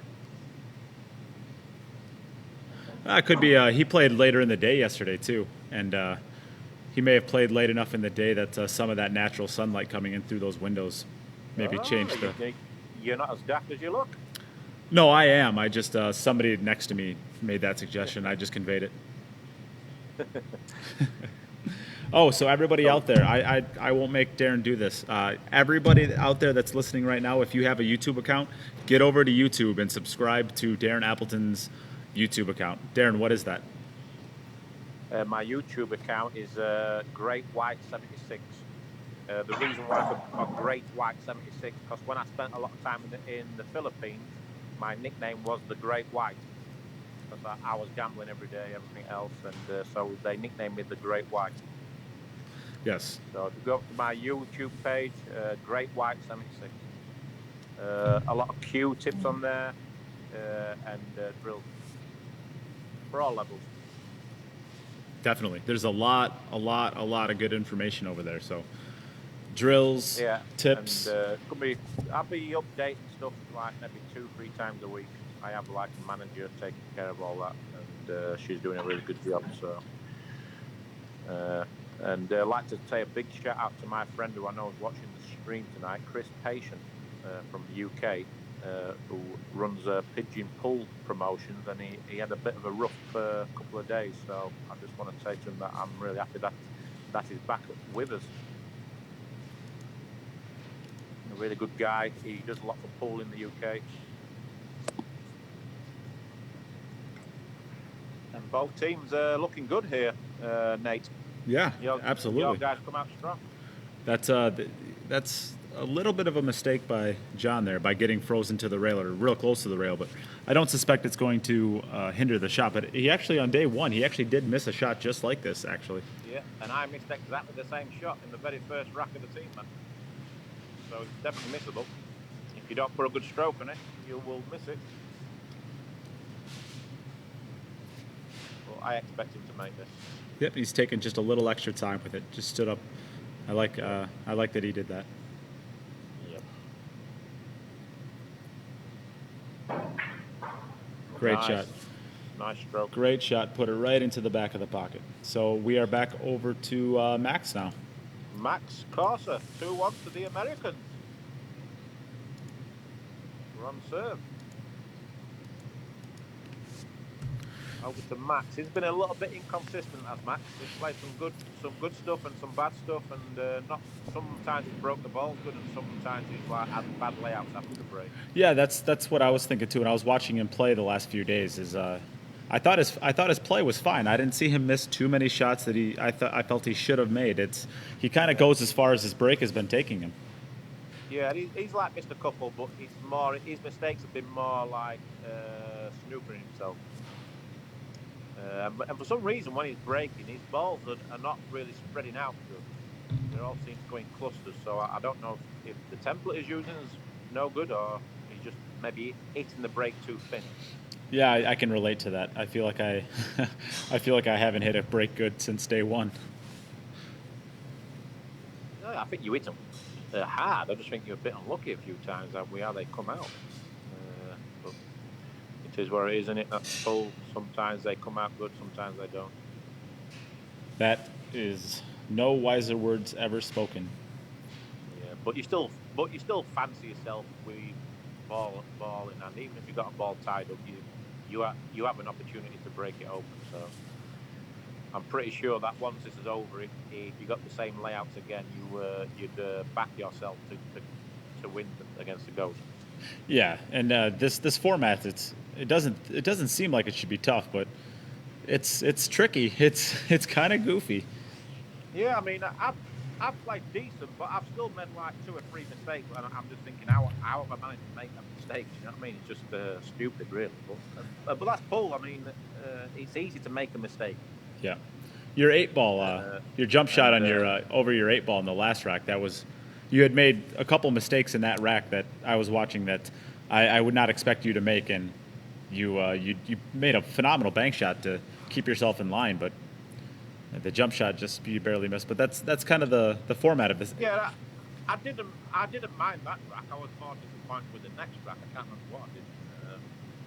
I can't remember what the mistake I made in the other mistake, but I think what it was is that I can't remember what I did.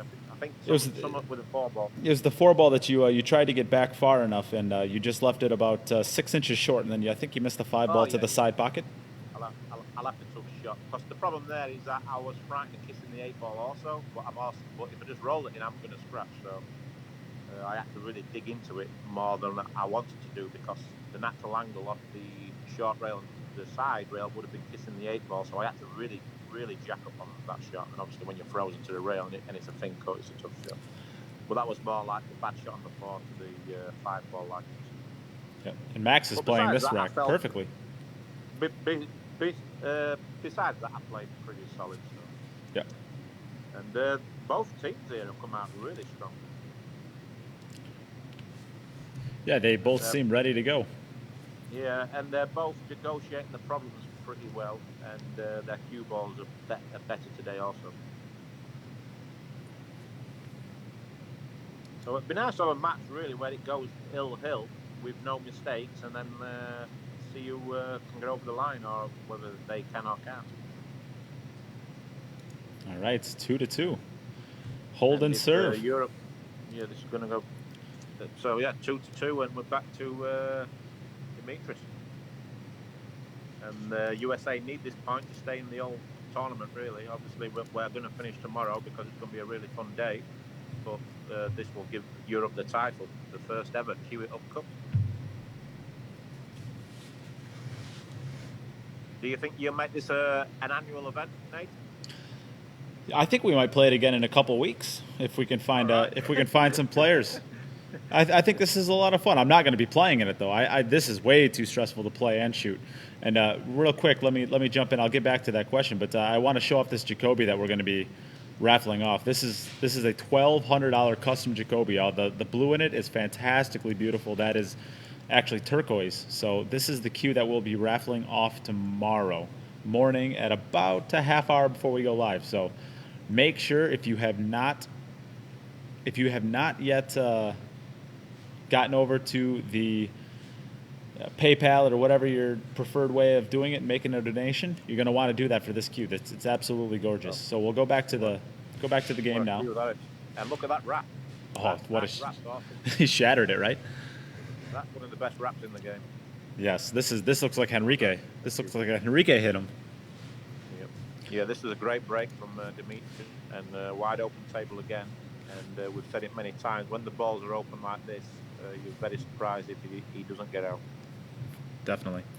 And to go back to your question, it's we're gonna kind of take it as we go with the quarantine shutdown, whatever you want to call it. If we end up, I know the U.S. is kind of starting to open up. There's a couple countries in Europe that are starting to open up. I know Germany's slowly working its way back to being opened up. Denmark as well. If this continues going on for a little while, and people want some more content, I have no problem running one of these again. The template's already in place, so it'd be a lot easier the second time. For sure, in the UK, we're going to be on lockdown for the next 3 or 4 weeks at least. But the problem you've got now is that the travel restrictions also, because there's only there's only so many people allowed in a group. Yeah, that kind of puts a damper maybe on the actual Mosconi Cup. When do you have any idea on when that amount of people is going to be lifted? Well, I mean, to me, I think it's in the balance for me personally, because obviously they're travelling. People are going to be scared to buy their tickets. I'm hoping that it's going to go ahead, but I don't think there's any guarantees with the travel restrictions and how many people are allowed in one place. Yeah, I didn't know. I already bought my tickets for the Mosconi Cup this year. The only good thing is that we've been in the UK. You're guaranteed to. If it's like people are restricted to travel from other countries, the only good thing is that I know that they can still fill the arena with just British people. Yeah, you guys definitely travel a heck of a lot better than us US fans. Yeah, I mean, when the Mosconi Cup's in London, I'd probably say, if it's 3,000 people, like they're saying it is this year, then 50% of those are going to be from UK. Yep. And Demetrius gets just a little funny here. He's got a real thin back cut to the side, and I think you got it. It's hard to tell if it'll actually cut. I mean, he's aiming it up, so it has to go, right? But then you're going to have to run your cue ball 4 rails to try to get onto that 8 ball. And that 9 ball and even the 8 ball itself are going to be huge on that line. Yeah, he's looking at the side pocket, so he needs to go. It's really thin, top right-hand English, so he's going to come off the top short rail there, side rail, back down underneath the 9 ball and round off the left-hand side long rail and perfect shape for the 8 ball on the bottom left. So this could be an highlight reel shot here. 1, 2, 3, 4 rails. Drills it, and there he is. What a shot, Demetrius Jelatis. Wow. Yeah, probably the best positional shot of the day. Thus far, I might agree with that.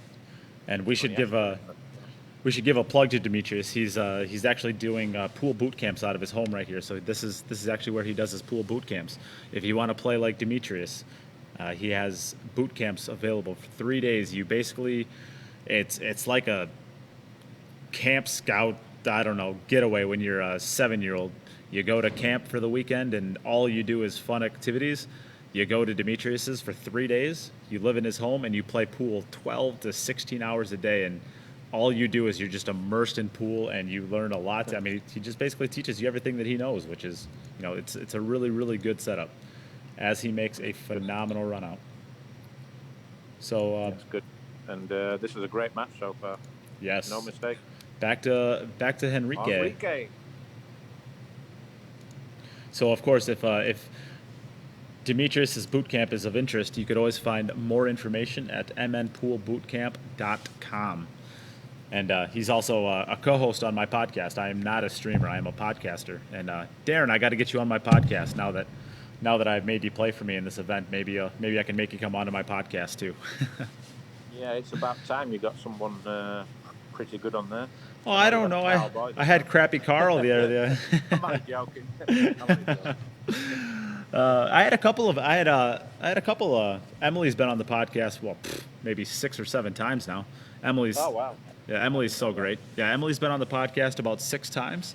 I've had Imran Majid on the podcast, another just great UK player and really, really smart guy. Yeah, to be honest, I didn't know about your podcast until like 2 or 3 weeks ago. So I do apologise.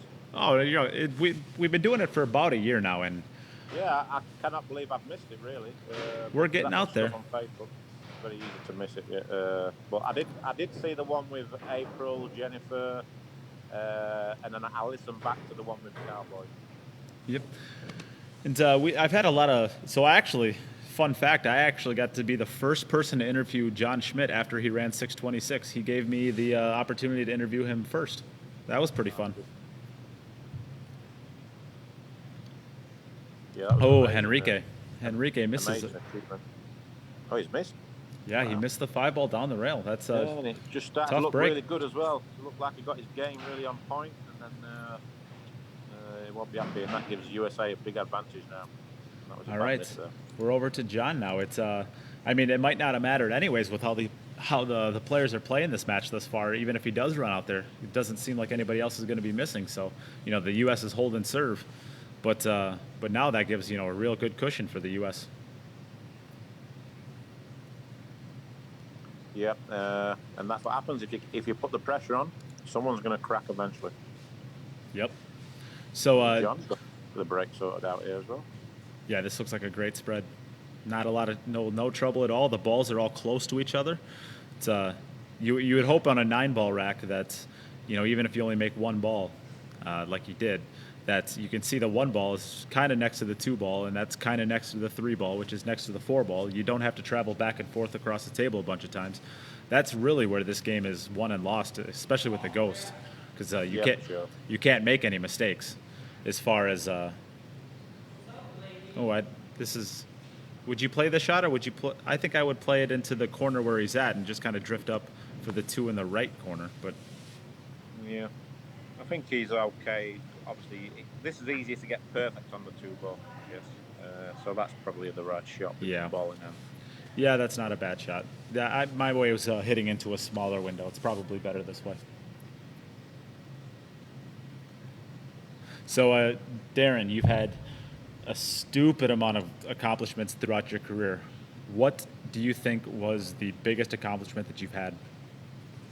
It's a tough one. Obviously, the last few years I've had a lot of time to reflect because I took a lot of time out of the game. So, but when it's happening, you just don't realize what you've achieved. You just go to the next tournament because there's tournaments every other week. You know what I mean? So I never really got to enjoy them properly. But the last 2 or 3 years, I haven't played a lot of pool. I've just started playing again full time the last 6 months. So I've had a lot of time to reflect, look back on my career, and obviously during this lockdown, I've had even more time to think. So it's a tough one because I won the World 10 Ball in 2008 in the Philippines, and that really opened the floodgates for me. Really, it sort of kickstart my career playing American pool. And I remember that feeling at the time that it was such a big relief to win a World Championship. And at the time I wasn't financially very well off in 2008, and the World 10 Ball paid $100,000, so it was like crazy amount of money for when you don't have a lot of money. So that was the first real big one, and then obviously I've won the World 9 Ball and the World 8 Ball in Chinese 8 Ball. But I've won the World Games, like the gold medal in the World Games. That's right up there as well. But if I had to pick one, I'd probably have to say the Chinese 8-ball World Championships in 2015. Ooh. Just because I very rarely play the game, and I'm playing against all the best players in the world, and the Chinese players who play it day in, day out. And to win that and play as well as what I did was probably like the biggest surprise, let's say. But obviously, 8-ball's my strongest game, so I probably shouldn't have really been too surprised that I could win it. So if I had to pick one, then it'd probably be the Chinese 8-ball World Championships, just because it's a completely different game, really, to playing on American pool table. So, a question slightly off of that. If you retired today, and obviously you're not, in fact, you've been playing a lot the last 2 to 3 years, and your game's getting back to that top level that it was when you had kind of taken the hiatus to begin with. But let's just say you retired today, what would be the one tournament or the one event that you didn't win that you wish you would have? Like the one that got away. What would be that tournament for you? If there is one, of course. Well, in American pool, I can't really say there's anything what I haven't won where I really wanted to win it. So I've pretty much won them all what I really set my goals to win. So I'm very lucky that I've done that. So if I had to pick one, and my career finished tomorrow, it'd probably the English 8-ball World Championship, because I was like in the top 2 players for like 10 years, along with Mick Hill, and I got to the final a couple of times. I got loads of quarterfinals. I was like ranked number 1 for a long time, and I won a lot of pro events. I won a lot of television events. I just achieved everything in that game besides winning the World Championship. So it was like just never happened really. So that would probably be, if I finish tomorrow, that would be probably the biggest disappointment when I really look back, let's say in 20 years. But American pool, I'd probably say. Can I? Probably the China Open, I guess. Yep, you're up, Max. Yeah, because I've pretty much won all the tournaments, so probably the China Open's the only tournament I haven't won, what I'd probably look at as a major title. So, I'm actually I'm being immersed in our conversation and listening to you talk. I actually didn't even see the conclusion of John's match. Did he run out? Neither did I, but I think he did run out. I know he was to the I know he was to the 4-ball, or to the 8-ball. I'm going to give him the point, and if anybody wants to yell at me on Facebook and tell me I'm an idiot, please do. I'm actually a little surprised when I asked you what your... You got out. Pay attention. Shut up, Jim. Guys. Shut up, Jim. I was actually a little surprised when you said your greatest accomplishments that back-to-back U.S. Open 9-ball wasn't... It wasn't even something that you even mentioned. It's really hard to say, isn't it? Yeah, because you never even mentioned that. It's everyone's dream to be world champion, Nate. When you start playing pool, it's everyone's dream, really. If you get to that sort of level, it's everyone's dream to be world champion. So, obviously, winning the world championships, there's no substitute, really. I mean, winning the 2 US Opens back-to-back was probably a bigger achievement regards what it took to win it. Because there's like 256 players in both tournaments I played in. And I went undefeated in both of them, the 2 years that I won it. So I take a lot of pride from that. So I've just been very fortunate to have this success, really. But obviously, the way I won the World Championships were a bit crazy because, like, the World 9-ball, I was up 12-6. I ended up winning 13-12. The World 10-ball, I was up like 11-4. I ended up winning 13-11 against Wu Chia-Ching. The World Games, I won 11-10 against Chang Jun-Lin. And the Chinese 8-ball World Championship, I beat Mark Selby, who's, let's say, like a rival of mine from the old days, playing English 8-ball. And obviously, everybody knows him for snooker. He's like 3 times world snooker champion and he's world rank number 1 at the time. So to beat him in the final, 21-19, and to be fair, I was trying my best to lose that one also. I was up like 16-10, and I should have won the match comfortable, really, but I just got a bit anxious. But I managed to regroup from 19-19 and win 21-19. But if I'd have ended up losing that match, I think that would have been the biggest disappointment in my career. Because he actually beat me in the English 8-ball World Championship in 2006, even though it's not as big a tournament regards prize money and production and exposure. I mean, that would have been absolutely sick to have ended up losing to him again. So that has to be my greatest achievement, I think. That was a sensational. I didn't want to cut you off, but that was a sensational positioning shot from the 5 to the 6 ball by Max. He hit it very, very well. Yeah, this has been a good match. The Americans have played perfect here, and Max and Henrique, just that one mistake's just this is the way it should be. Right, one mistake per match should really be costly. Paul Cook actually has a pretty good question, but I hate him so much that I don't even want to ask it. Somebody else take Paul Cook's question and copy and paste it so I can ask yours. Nah, just kidding, Paul. Yeah, he was asking about any exciting players coming up. I mean, yeah, there's obviously a lot of young players in the game now, isn't there? So they're out there, aren't there? There's a lot of guys out there what's under the age of 21 winning world championships. So yeah, and Paul Cook's question was they're basically, in so many words, there's a lot of really exciting players coming up right now. Which of them do you look at and think can be a top player? Well, who's going to be a top player? Who's like we don't really know yet? Well, yeah, I guess because I think Joshua Filler would be. If anybody says that Joshua Filler isn't a top player already, I think you're a little silly. We've got Filler, we've got Fedor, Kachi, all them guys. So, all the Coe brothers. But there is a few guys in Europe who are like 14, 15 years old who play really good, really good. The Fungus brothers from Holland, they've got a lot of potential.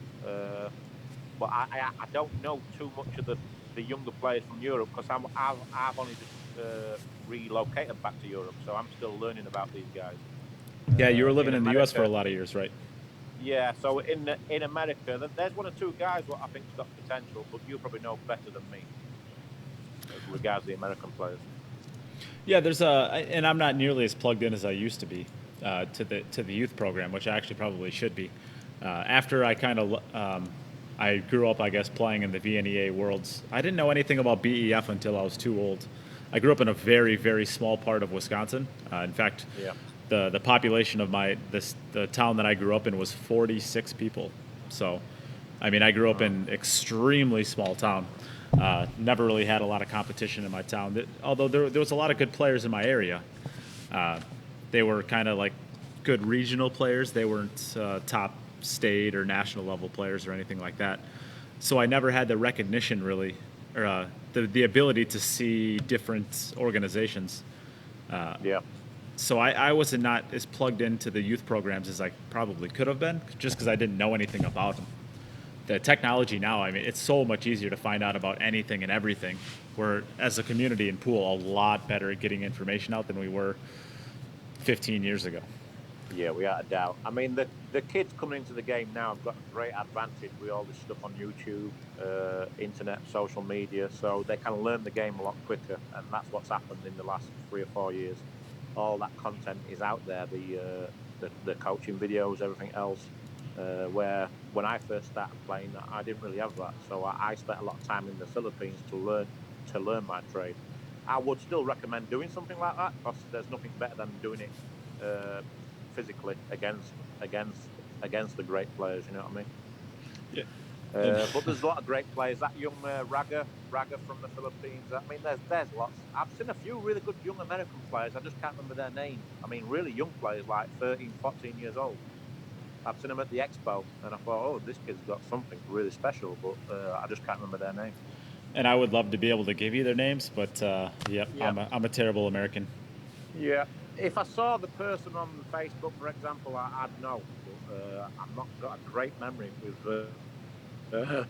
people unless I see them quite regular or I interact with them quite a few times. Well, as Demetrius makes his first mistake, he was begging for a good carom off of that. And that's a big miss, because now Europe have got a chance to get back to make it 4-4. The U.S. still holds serve, though. Question. So we are back to Henrique. Yeah,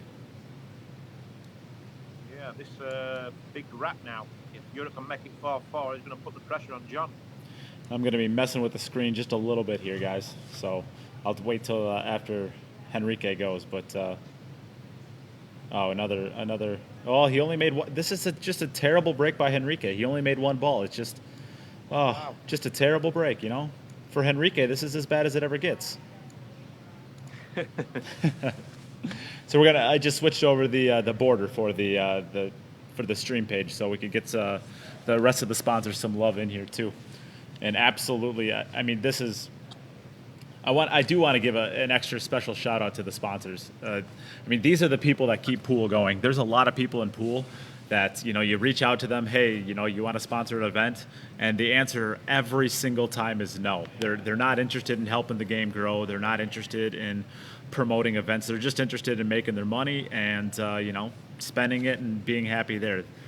These are the guys that are, you know, really helping the game grow. They're getting those youth players sponsored so that they're able to, you know, get the best products that they could possibly get, help them games grow. You know, they're helping out the pros to grind out their livings. There's not a ton of money in this game. I know, Darren, you said your biggest match was because you won $100,000 when you didn't have a lot of money, and this might. Yeah, I've been very fortunate in my career. I mean, I've been lucky to win big tournaments where it was $100,000 to the winner or $60,000. So I've been lucky to win them big purses where there isn't that many out there now. Speaking of getting pretty lucky, there hasn't been for a few years anyway. But Henrique got very fortunate there with that bump off the 6 ball.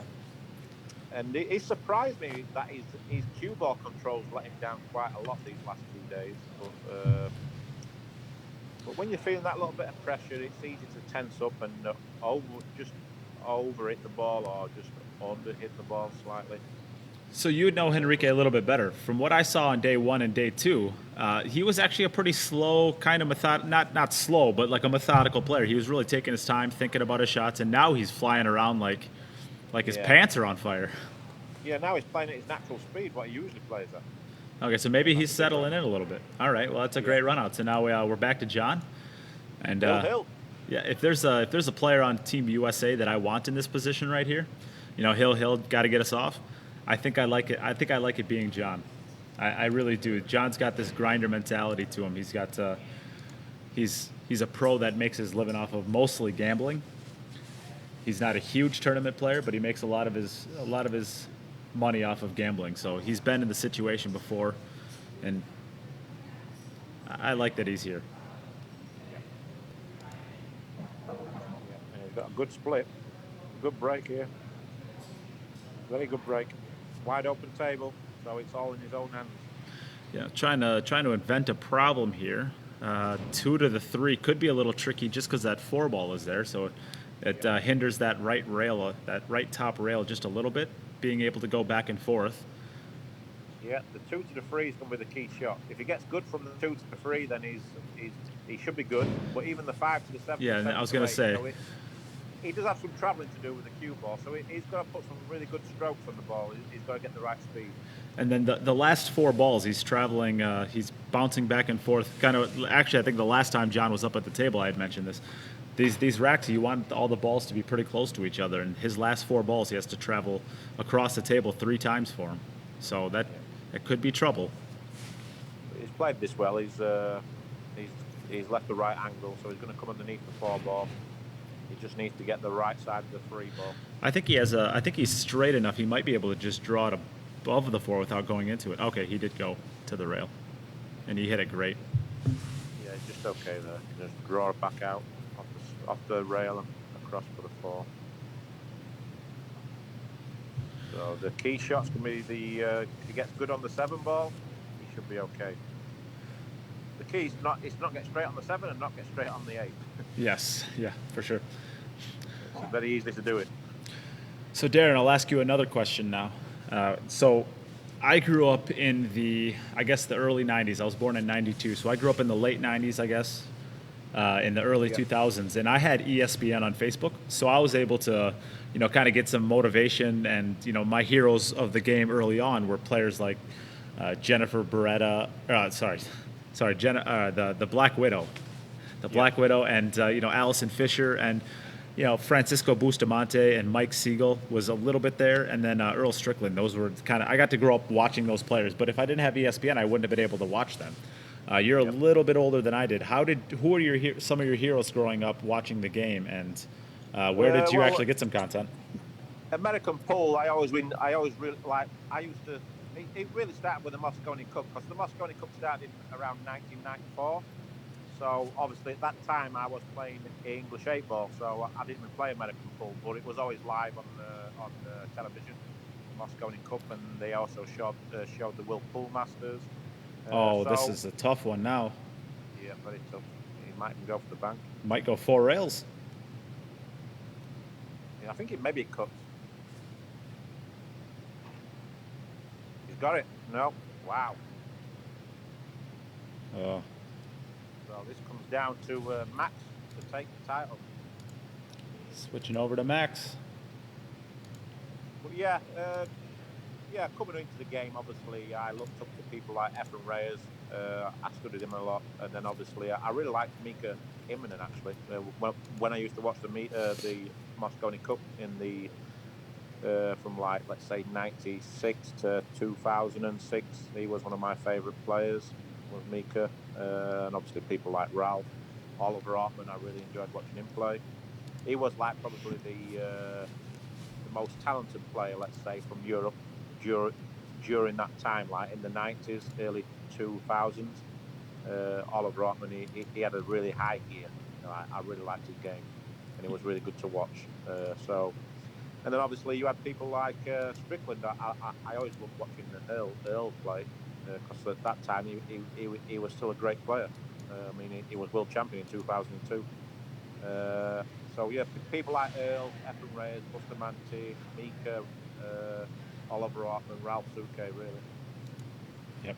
And we'll give one more plug to the sponsors now. We are going to be doing a raffle, so you can see in the pinned post. We are going to be giving away a $1,200 Jacoby Q, which you can see right here. This will be given away, tomorrow morning, about a half hour before the event starts. So if you want to get your entries in for that, $5 gets you one entry, and then every increment of 5 gets you one more. Yeah, and I also missed out Alex Pagolain. He was always one of my favourite players before I started playing. Yep, he is my favorite player. Well, in my opinion, he's the best all-around player in the world. I said that when he played against Sky Woodward recently. I actually had a podcast on with both of them and Roy, and I had made that comment on the podcast. I said, for my money, if you even to this day, maybe if you took, the top 10 players and you put them in an all-around, snooker, one pocket, banks, 8-ball, 9-ball, 10-ball. Stuff like I think Alex Pagulain comes out on top. His game is so well-rounded. It'd definitely be the favourite, but if you add snooker in there, then there's a couple of other guys what come into play also. But Alex has got the most knowledge. After Efren Reyes, he's got the most knowledge on a pool table that I've ever seen. So obviously that makes him really good. That makes him really good at all games. Definitely. I think you need to update the score here. It's 4-4, and Max is shooting for the win here for Europe to get to 11 points. Well, the way that I look at it is if I cheat and nobody catches me, I'm okay.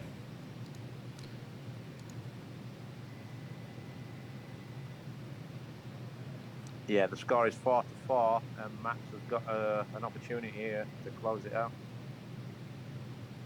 And there was down 4-2 in this match, so it'd be a bit of a steal. It would be, wouldn't it? Because USA's had a couple of good chances, really, to put this match away. But Max has played well in this match. He's not made a mistake. He's not made a mistake, and he doesn't look like making one now. He would have on the 5. Yeah, he would have to manufacture something. Yeah, as long as he gets an angle on the 6th ball, he's pretty much out. And I do have an update from John Barton. So the winner for the John Barton pool cue case. Normally it is a $250 credit for a cue case. He has actually increased that to $350. so that you could get to a few more options, and you could even customize your case. So we already have the winner for that, and in a second here so the winner for that was Mark Stelvmans, and he has actually been around since the beginning. He said he has not missed a single second of it, so I'm sure he's still listening right now.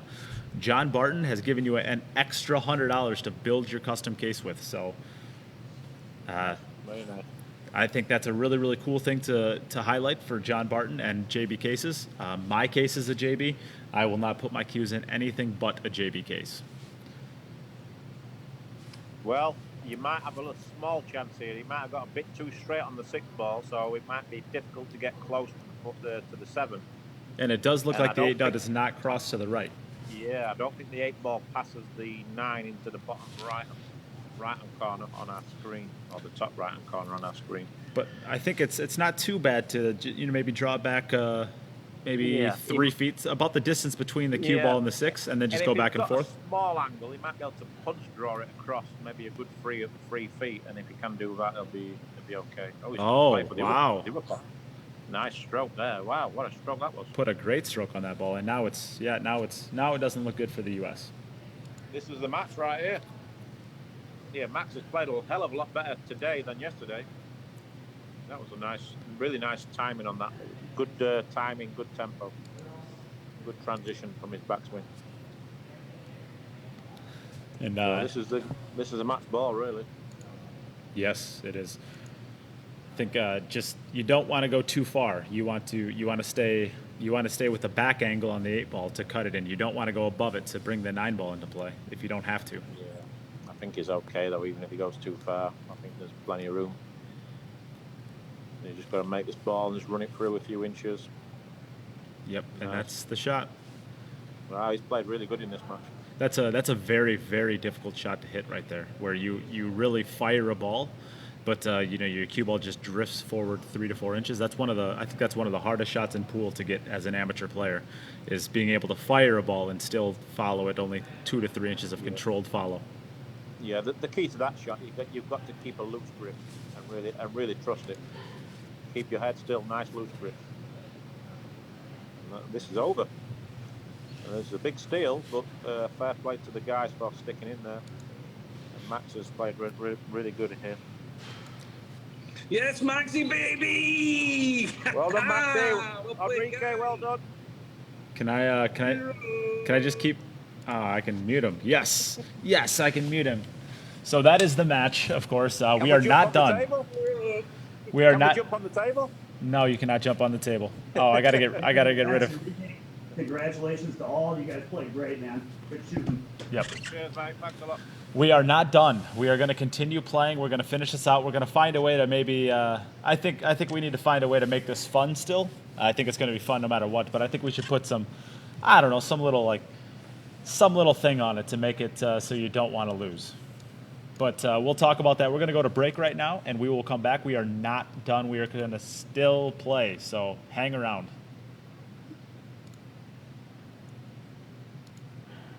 Did anybody said Europe yet?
Give me 3 minutes.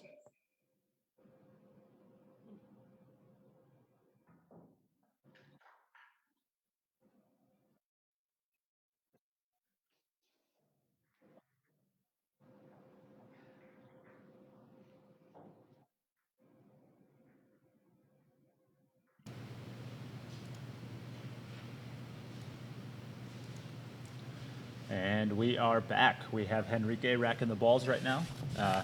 I am going to be joined by, I believe, Jim and maybe Rob. Rob, are you hanging around to commentate too? Yeah, I'm commentating, yeah. Okay, so we are going to be joined in a three-way commentating battle for airtime. We're all going to be trying to just crush each other and silence everybody so we can only be heard ourselves. And luckily, I have access to the mute button. Ha ha ha ha ha.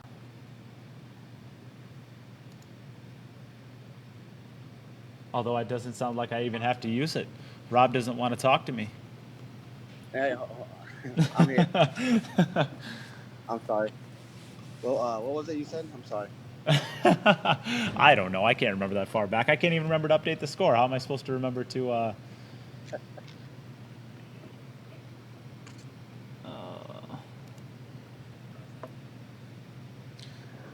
So we're going to continue playing, of course. We're not done. We're going to play this out, no matter what. So regardless, we're going to be here. Let's dig deep. Let's dig deep and try to climb back in it. We're going to try and put the best show we can on for you guys. Even if the match isn't, we're still going to be. Even if the match is already done, we're gonna find a way to make it as fun as possible still. And they're still they can still donate for all the raffles given away. Absolutely. And once Henrique is done with his rack here, I'll show some of the prizes. A lot of cool prizes.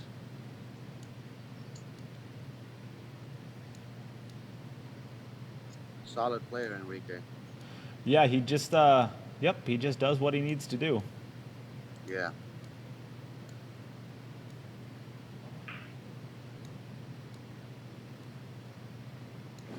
All right, so the first point goes to Europe. And now we have John up. So we will switch over to John here.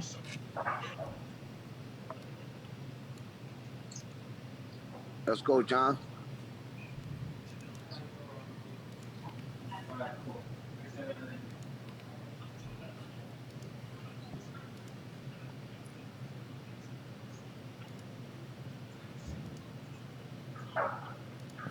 We'll continue keeping this overall score. Why not?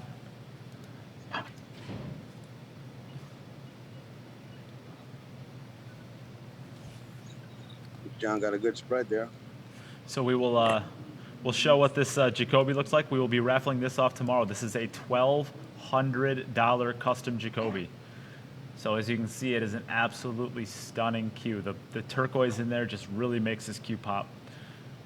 We will be giving this away tomorrow at about 30 minutes before we start for the day. So entries are on the pinned comment. About $5 for each entry. $10 gets you 2 entries. 20 gets you 4, etc., etc. If you make a donation of $50 or more for the stream, then you will automatically be getting a Cue It Up t-shirt as well. So that will be for free, just for the thank you for making such a generous donation. Yeah, we definitely want to thank all our sponsors and everybody watching, sharing. And you guys can keep sharing. Share all you want. Yeah, please share it up. The match is technically over, but we're still going to be here. We're still going to be playing the entire time. We're putting the stream on basically for you guys. We don't have a gamble on this. We're basically just 10 pool players who love the game, and we saw that there was a giant void in pool out there, and we wanted to fill it with some content for a couple days. So that's the only reason we're playing, is for you guys. So absolutely share it out there and get it out there to everybody else who may not know about it and wants to watch it. All right, guys, you got room for one more voice? Well, I was hoping for a little bit better of one, but I guess this will do. Oh, you got it too much. Oh, John, unfortunately, just. Unforced error there. Yep. So back to Henrique we go, and we will throw this up here as well. Another prize giving away is 3 Wheat State custom cues and repairs T-shirts. The owner of this is Stephen Dupas, and he has started a company making carbon fiber shafts and even some performance shafts as well. Basically just tinkering out of his garage, and I turned it into a company, and I actually have one of them in my bag. Rodney Morris has one in his bag, and they hit good. They hit really good. So you can always check out his Facebook page to check out his products, and he will be giving away 3 T-shirts, which are all really, really high quality ones as well. So that'll be another raffle prize for tomorrow. Awesome stuff. I just want to thank one more time. Just want to thank you, Nate, for all the work you've done on this. Oh, of course. It's been a pleasure working with you. Yes. Put a lot of time and effort into this. I hope you get rewarded for it. Everybody support his podcast. Get liking, get sharing. Make sure you watch his videos. He's got a lot of good stuff on there. He gets a lot of the top guys involved. So support him. This is pretty much all down to him. I just came up with the idea. He ran with it. Maybe even a little bit too hard on himself. So I think he wants to show here what he can really do, and I think he's starting to do that now. Yep. So Jim, what do you think? Do we need to make another one of these at some point? Do we need to try and have another one? I say a rematch. Ooh! I say a rematch. We'll get. How about we give the Americans 2 weeks to practice their break? Well, I'm gonna have to find a replacement for me. This is too much stress to run and do the stream and play in it. I'd have to get a player for me. It's too much stress. Well, I mean, to be honest, I've looked back at a few of the matches, and that's a good idea. The amount of missed balls, there's not a lot in it. You know, the Americans have missed a few more balls than us, but the majority of the mistakes have come down to the layouts that they've had after the break. They've just left themselves much tougher layouts. And I know you, Rob, I've seen a few of your breaks. You were trying different speeds and different angles to try and get yourself an open table. And if you're searching for that while you're playing, it's tough. You know? Yeah, because you don't get that consistency. You don't get Exactly. nothing going. For us, it's a natural thing to do, so we already have that consistency. We don't have to work on it during the match while you're playing, you know. Yeah, but I've been hitting balls here in between all this, and I think I got it figured out. I've been breaking here for the last, I don't know, I've been practicing for the last, since I got done today, and I think I got it figured out.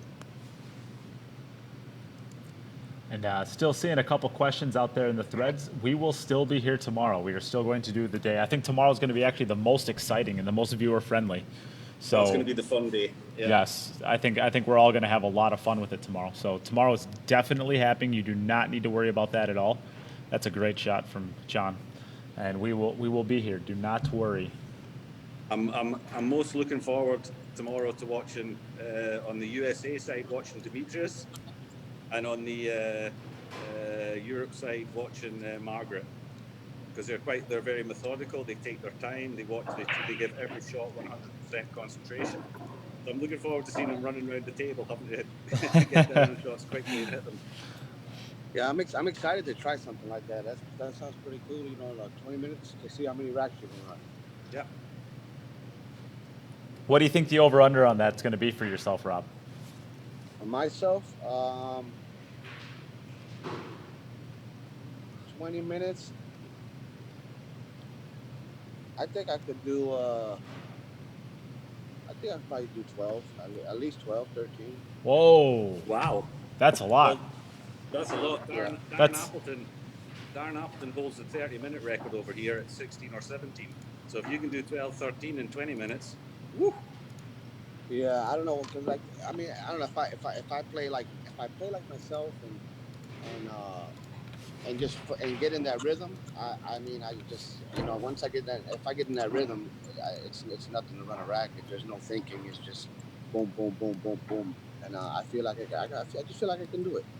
And the table makes a difference as well. If you have a ball return table, much time racking as well.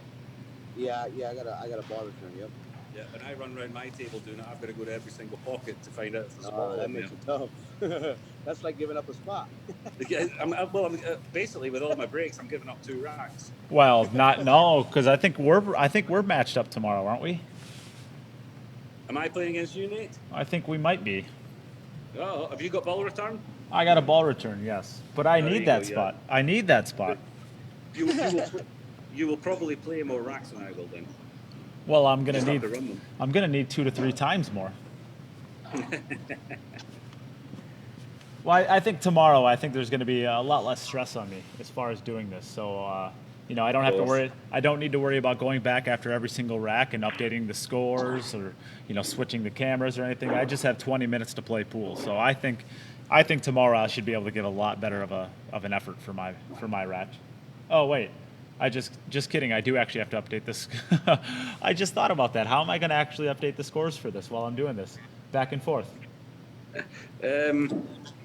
Get yourself a scorecard that you can flip inside your table. Well, that might have to work, and then you're gonna have to do that as well. Are you able to do that? Me? Well, we're gonna play against each other. If I got to update mine. Each other. I have a scoreboard. I don't know if it's visible on the screen or not. Oh, this is a tough roll for Henrique. Wow. Oh, it's not a tough roll. I think he even got a fortunate one that he didn't get titty hooked. Wow, he got a shot, yeah. That's a fortunate roll. It looked like it was going to be a bad one, and then it turned into a good one. Yeah.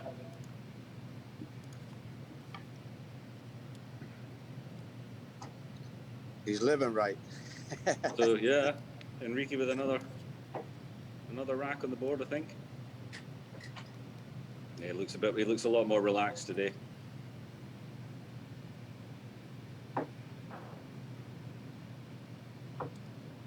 Henrique's he's a flow player, Henrique. You know, that's a great run out. So we're over to John, who's already down and ready to rock. Oh, want to go back? Sorry, don't get mad at me, everybody. And normally I don't read a lot of the messages that I get for the podcast. Of course, why would I read a personal message? And I probably should reach out to him to verify this is okay with sharing. But I just got a message from somebody named Jelatis. I don't know if that's Jay.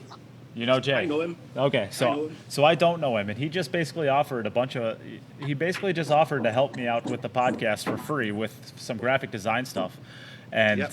I mean that's a lot of the stuff that I do is that. So the fact that people and he said on here that he'll do it for free. So that is the stuff in pool that we really got to highlight. People that are willing to do, you know, help for people who are, even if you're not doing it yourself, help out the people that you can help. I mean, this is, and he said he's do it for free. I mean, it's amazing that there are people out there in the pool world that are good. The pool world has kind of a bad reputation, but there are a lot of really, really good people in this game. Well, I'll tell you about Jay. I saw on Facebook. Jay's a friend of mine. He plays on the seniors, the Dutch seniors team, in the Dutch championships, and he posted on Facebook one of the graphic designs he did for a player. I sent him a message saying, "Wow, that looks pretty cool." And he says, "Well, do you want one?" And he made one for me, and it's actually the cover photo on my Facebook. It's got the Scotland flag and the Dutch flag integrated in it. With me, a couple of photos of me and my daughter at pool tournaments. And he just said, "Yeah, I'll make one for you." About 2 hours later, boom, there it was, and I stuck it on my Facebook. So yeah, that's Jay. He's one of those guys. He's one of those guys that's happy to help anybody. That's incredible. That's incredible. Yeah, that's. I hope you're okay with me sharing this because I never asked permission. I will get back to you later as well, Jay. I'm already terrible enough at updating the scores.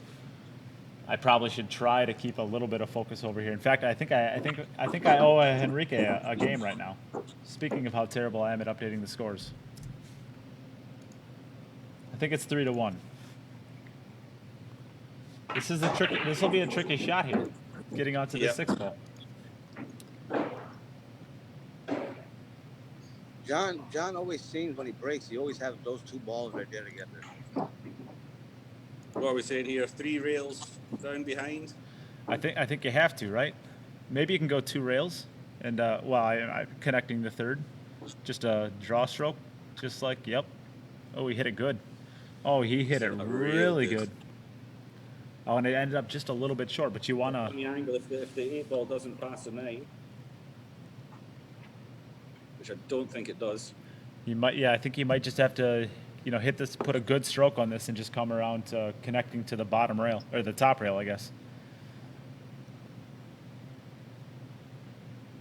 It obviously passes the 9. Yeah. Good shot.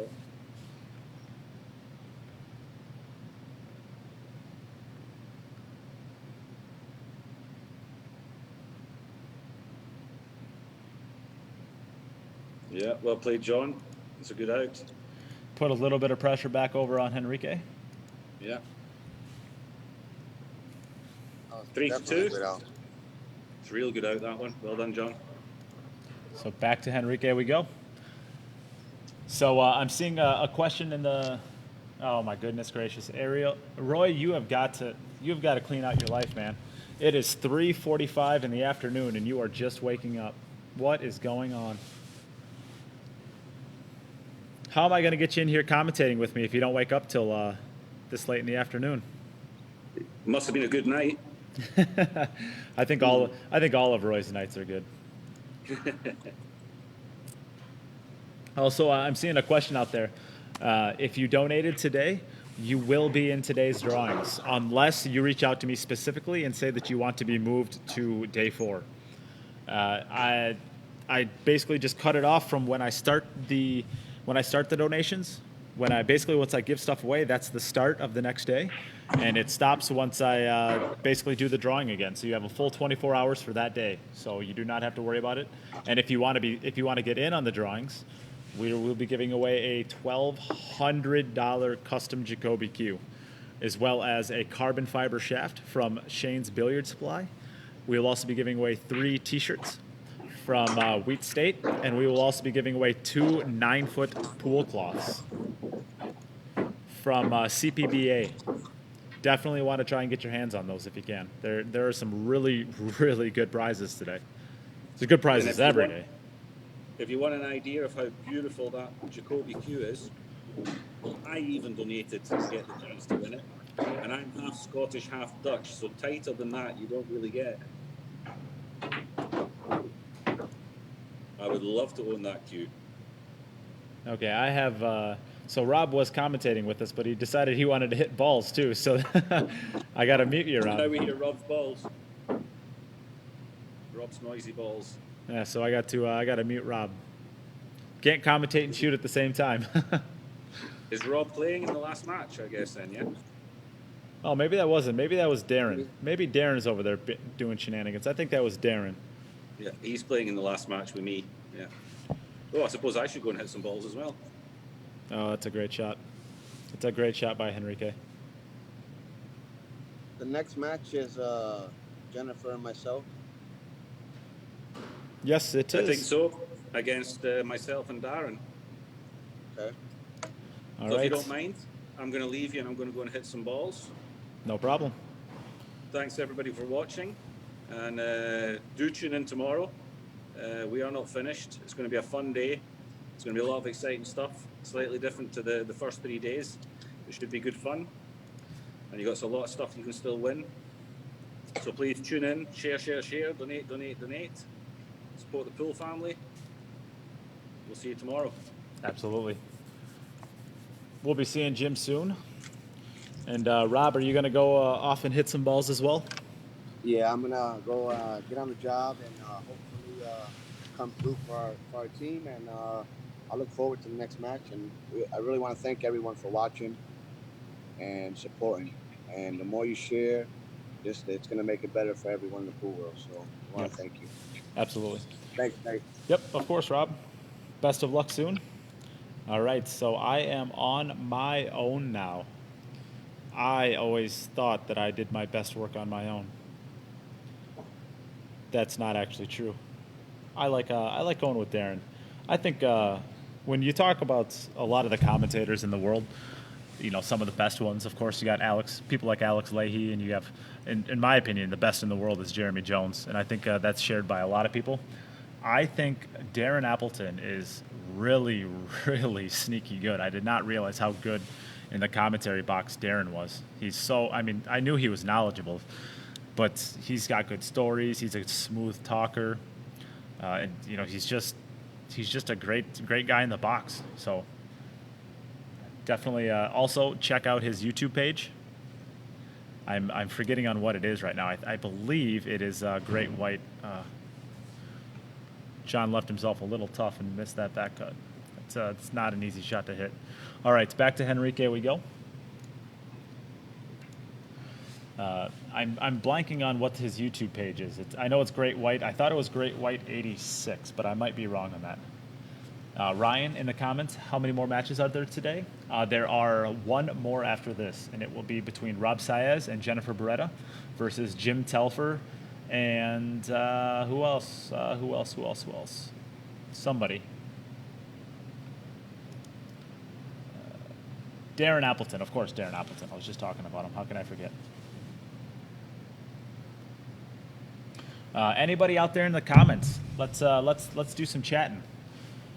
Ask me some questions. Do something.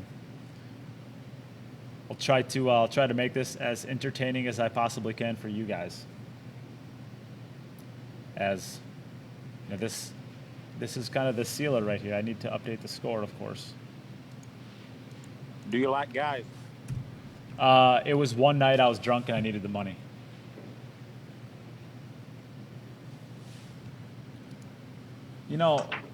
I was promoting you, sir, and now I don't know if I want to anymore after that. Such a rude comment from you, Darren. It's a Great White 76. Great White 76 it is. Henrique is really making a great run out here. He's played very, very strong this match.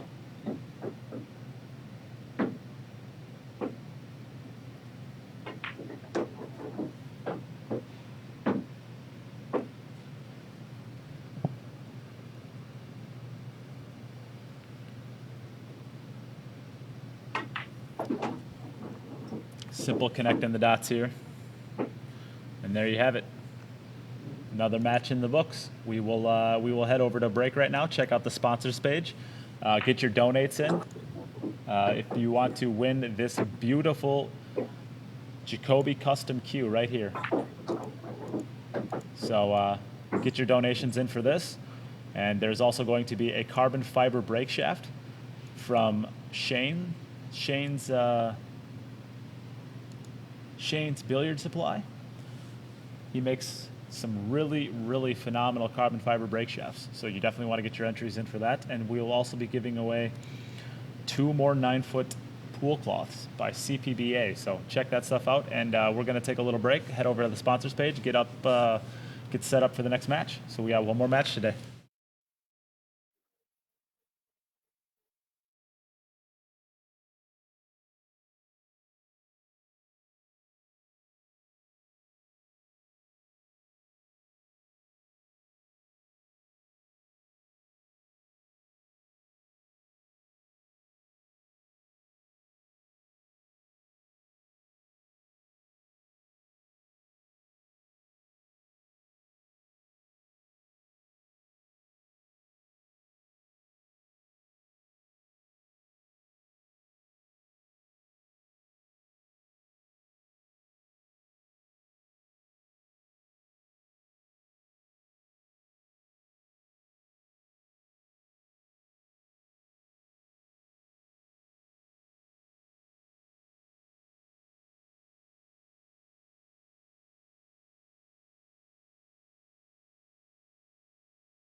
All right, we are going to be back.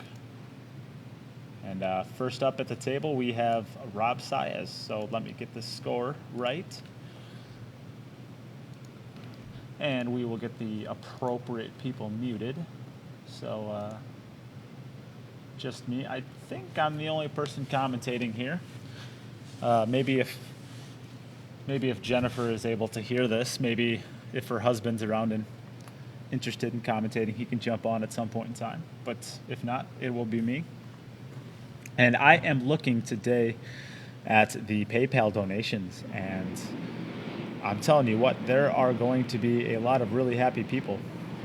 This custom Jacoby, there aren't too many entries in today. There's a really good chance you're gonna be able to win this or the carbon fiber. Rob, if you can hear me, you are up. You can take it away whenever you're ready. So, yeah, there is a really good chance you're looking at a really nice Jacoby custom queue today.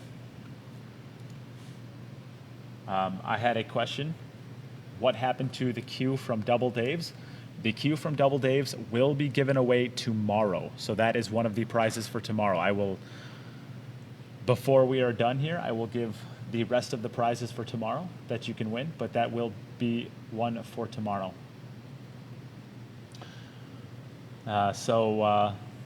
Lee, thanks Nate. Had to do some work, just getting started watching now. Well, welcome to the party. You have won some prizes from this morning's raffles. So I don't know if you knew that yet, but you have actually won 2 different prizes. You had an Action 24/7 hat and a Fast and Loose t-shirt. So he has been donating to the stream since the beginning, so I'm glad to see you win some stuff.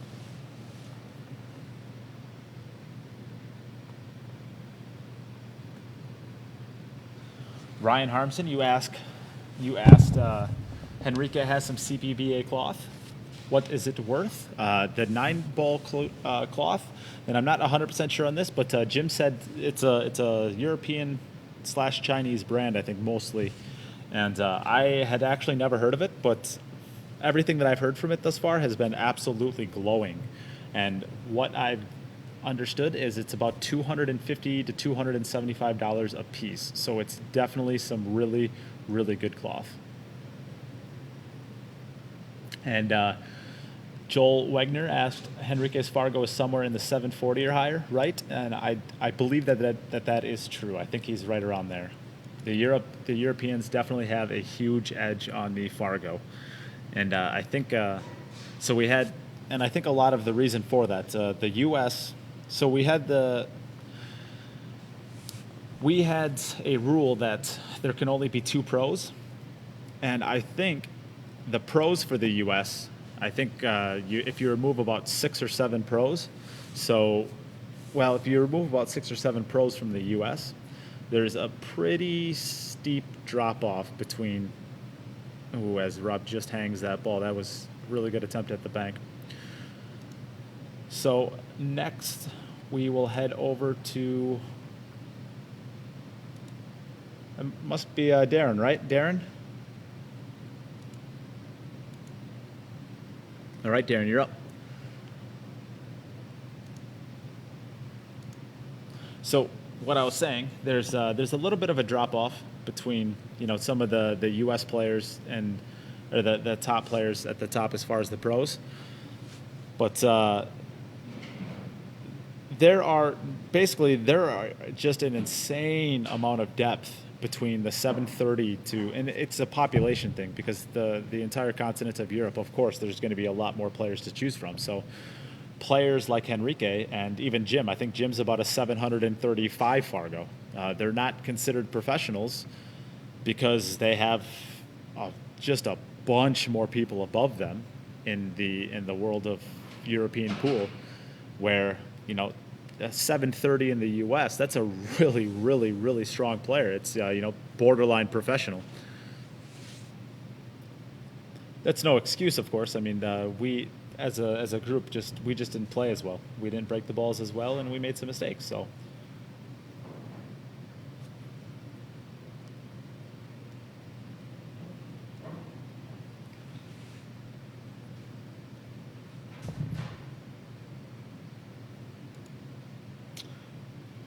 Darren just basically has to connect all these dots here. You got just a tiny little angle on the 5 ball. I think he's okay. I think he's okay to hold it. He doesn't have to worry about going to the bottom rail and coming up for the right line. I think he can just kind of cinch it over about, maybe 3 inches.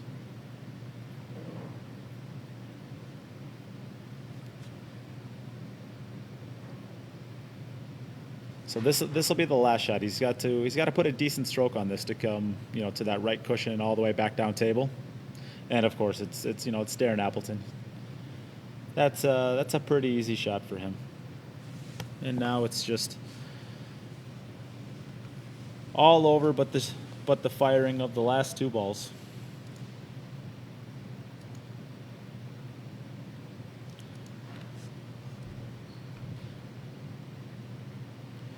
Which puts Team Europe on the board. Team Europe strikes first, and we will switch over now to Jennifer Barretta for her opportunity at the table for the U.S. So Jennifer, take it away whenever you're ready.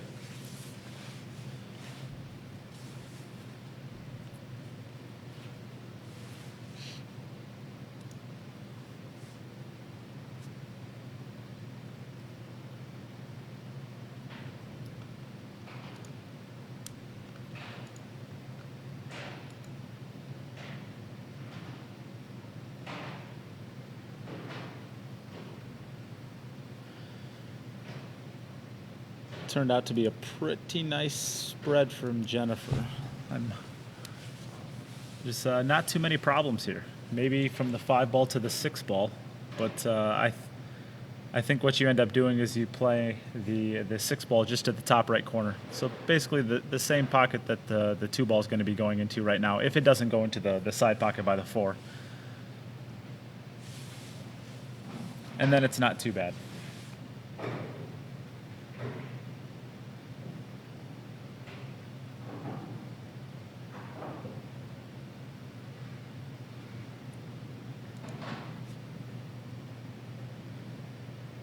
Good speed on that shot.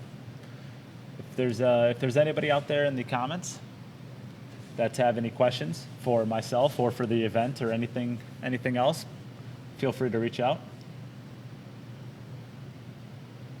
I have not asked Robb what kind of aiming system he uses with the tip of his cue. I'm guessing from what I've experienced from Robb in the last few days as him as a person, I don't think he uses an aiming system. I think he's kind of just a field player, which I think a lot of there's quite a few players. I don't know too many players from his generation that use an aiming system. I think it's mostly just off of feel.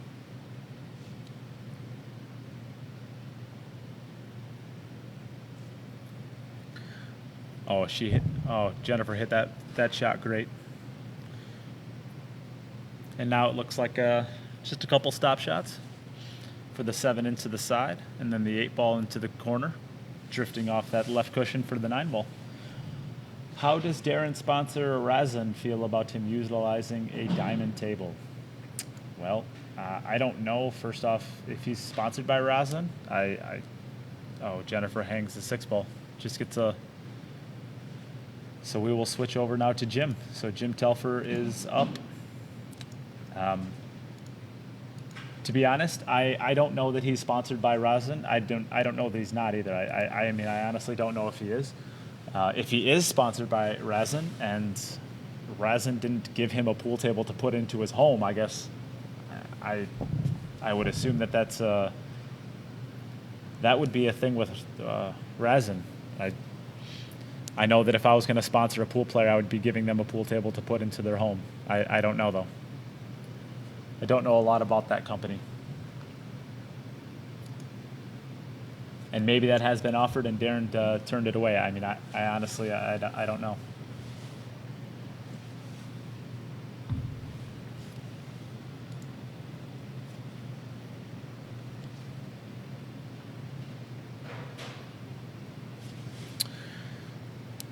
Another pretty good spread from Jim. He's got a little bit of work to go from that 3 ball to the 4 ball because it doesn't go to the bottom left, although it kind of looks like the 4-9 might be wired. So you might play positioning to the right side of that 4 ball. to be able to take advantage of that combination. I suspect if it's wired, he would take it on. If it's funny in any sort of way, I don't think that he even tries for it, because the run-out's not too tough either. I think he only plays that combination if it is absolutely straight in the hole wired. And with where he's playing positioning on this 3-ball, he's not even thinking about the combination.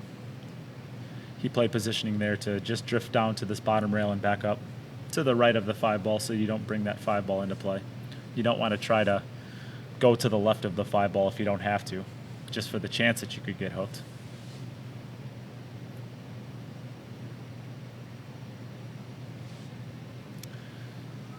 Yeah, see, that's a position. That is a positional shot that some amateurs they'll make that mistake where they just kind of let the ball roll without really giving too much thought about where it's going. And you can see with the distance that the cue ball traveled that he would have been hooked with the 5-ball.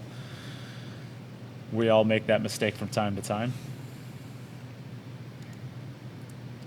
How's it going? Oh, well. I didn't know. I guess I was. I guess we can continue going with that. I wasn't going to continue that score since it was done. But we can, if you'd like. This is just for you, Darren.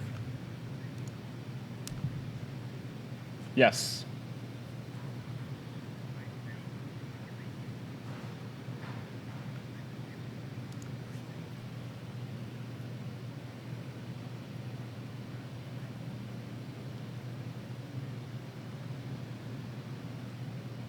Okay. Well, good, because I had no idea. Okay. Yeah. So, yeah, and I think to be fair to Razin, it seems like they are actually a pretty reasonable company. From what I've experienced from them, I don't think that would be a huge problem with them. I mean, of course, they would like their brand there, but they're not one of those companies that are trying to, dominate the market and kick everybody else out so that they could have more success. They seem to be willing to work inside the pool community.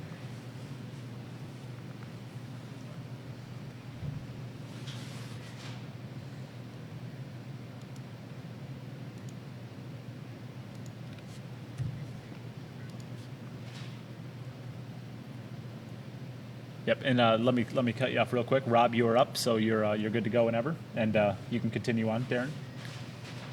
If you had anything else. Yep. Yep.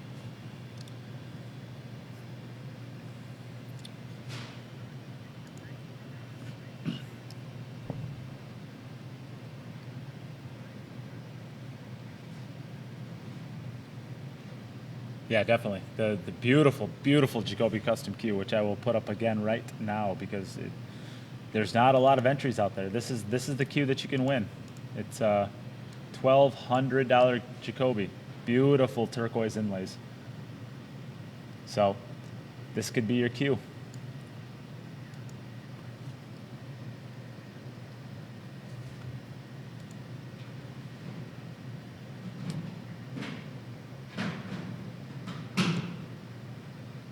Oh, well, I guess I turned off everybody's audio except for mine since there was nobody else in here with me, so nobody can hear you. Darren is here, and Darren has said that he would love to have a rosin table. Well, if you want to just say it again.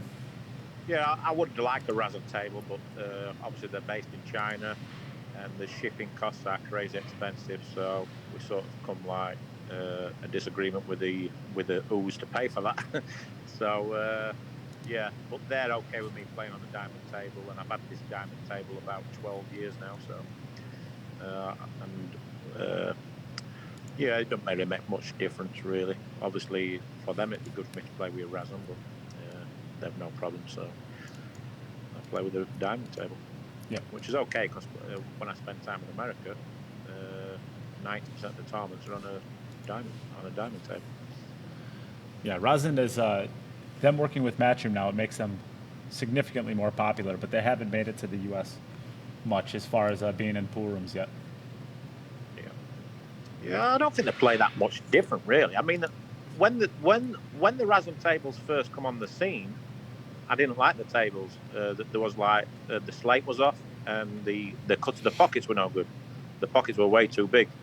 but their new tables have meant massive improvements to the rubber, the cut of the pockets, and the slate. So they're right up there with the best tables in the world.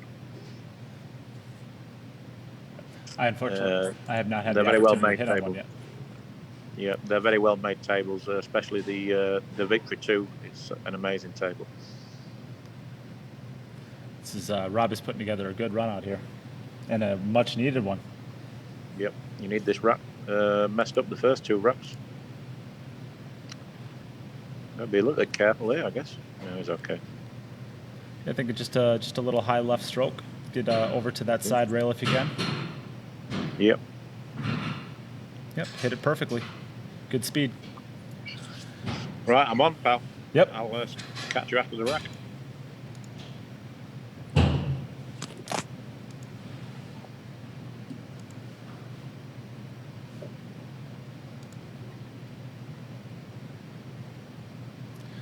All right, as you see, Robb finishing out this rack for the first point, getting the U.S. onto the board. And we will head back over to Darren now. You are good to go whenever, Darren. So somebody in the question or the comment question asked the question, explain the format. So the format for this event is basically, it is a Mosconi Cup styled event. We are not affiliated with the Mosconi Cup, but of course we're not affiliated with Matchroom, but we're basically taking their very, very successful model of the Mosconi Cup, and we are trying to, I guess, make it into like a quarantine type of Mosconi Cup. So all of the players that you see here playing, they're from their homes, their local pool rooms, wherever they can get in access to a pool table. And then I am basically making it all seamless so that we are switching back and forth and we are playing rack after rack against the Ghost. So if you break and run against the Ghost, you win a point. If you do not, then you do not win the point. And it's the first person to win 5 games against the Ghost wins the match. So that is essentially the format. This is day 3 of a 4-day event. We will be around again tomorrow. And tomorrow is going to be an even more fun event. So that is going to be actually 20 minutes where you basically just break and run as much as you possibly can against the Ghost, and whoever ends up with the most rack wins against the Ghost wins the point. So it should be a pretty fun event tomorrow. Something fun to get to watch.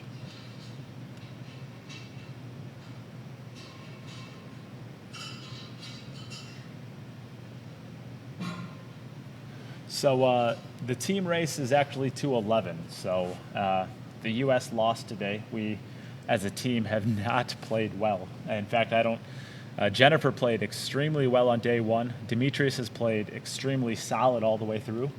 But a lot of the rest of the players, we've all struggled a little bit from here and there. We've had some racks here and there where we've played well, but for the most part, we are not breaking the balls very well, and we're struggling to run out. So the match technically is over as far as who's going to win.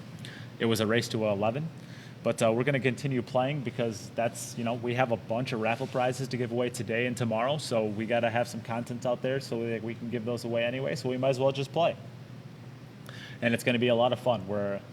I think everybody who's playing in this have developed a pretty decent friendship at this point. And I think we're all really enjoying working together. And, we're not ready to stop. So we're going to continue playing. As you see, Darren just makes quick work of that rack again. So we will switch over now back to Jennifer.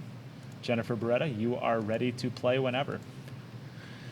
And I should say with the format that a lot of these players, they are, we got Jennifer Barretta, we got Darren Appleton, we have Margaret Fefilova, we have Robb Saez. We have a lot of really, really good players who are taking time out of their days for 4 days straight, 5-6 hours a day, every day to put this product out there for everybody to have some really good pool content, because there's not a lot of it out there right now. So if you want to show your appreciation for them taking the time to do this and get some content out there, you can always donate to the stream.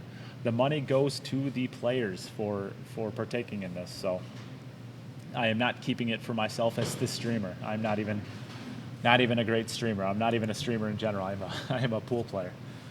or it's not a pool player. I am a podcaster. So that is what the Cue It Up podcast is. It is a podcast that I've been doing for about a year now. And Jim Telfer came to me with this idea and basically asked if it would be feasible to do. And I'm like, I don't know, let's try and do it. So we threw this together in just over 2 weeks. So we're really enjoying it. But I'm hoping you guys are too. So looking at some of the comments.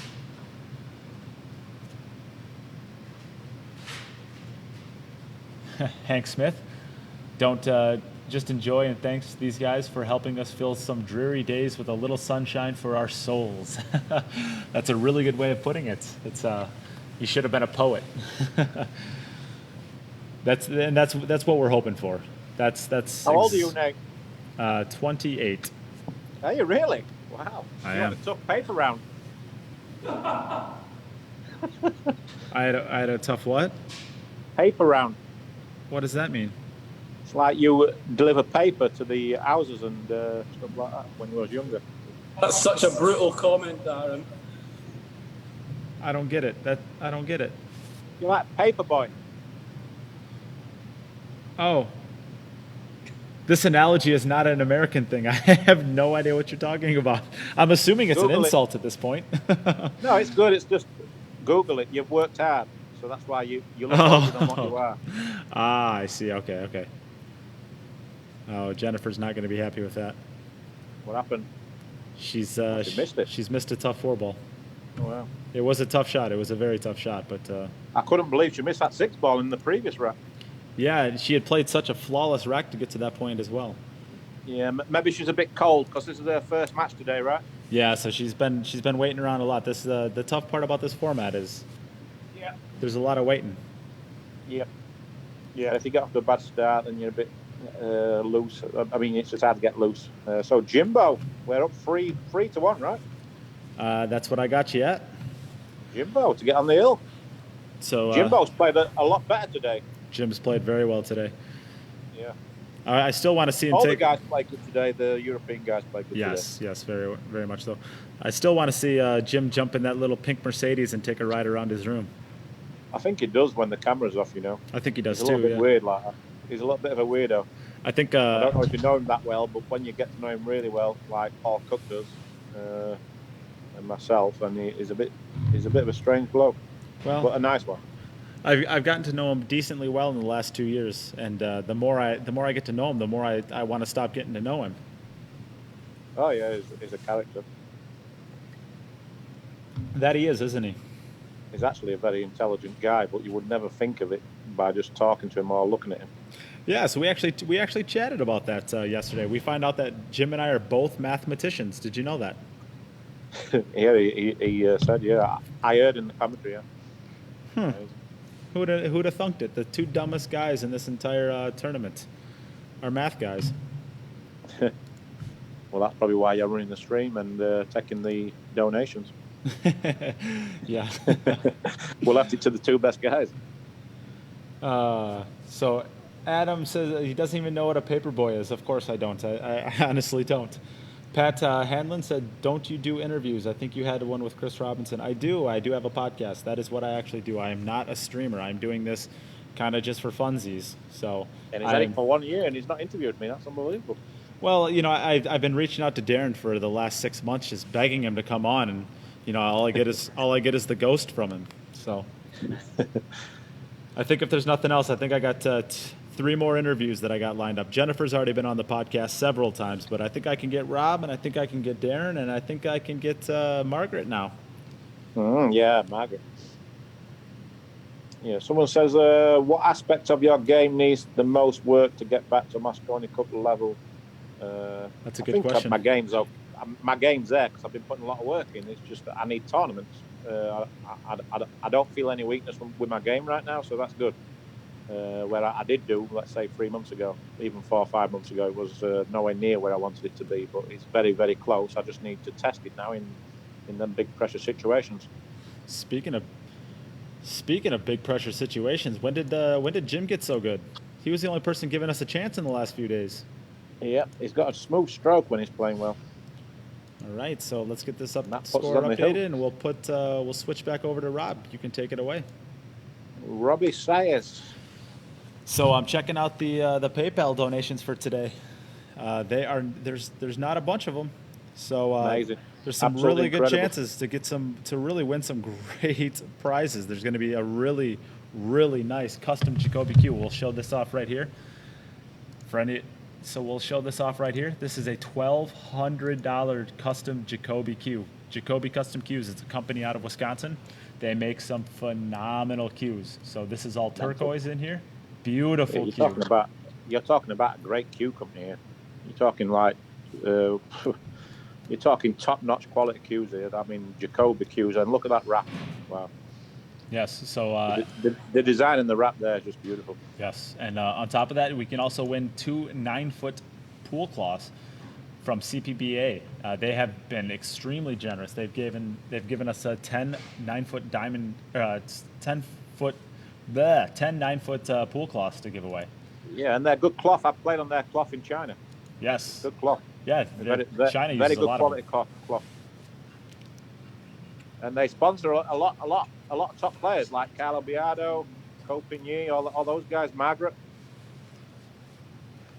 And on top of that, we're also going to be giving away a custom carbon fiber brake shaft from Shane's Billiard Supplies.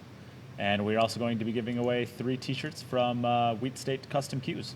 So you're going to have any time from now until tomorrow at about 11:30 Central American time to get those donations in for that. Every $5 gets you 1 entry, and increments of $5. So 20 gets you 4, 50 gets you 10, 1,000 gets you some number that I can't do in my head.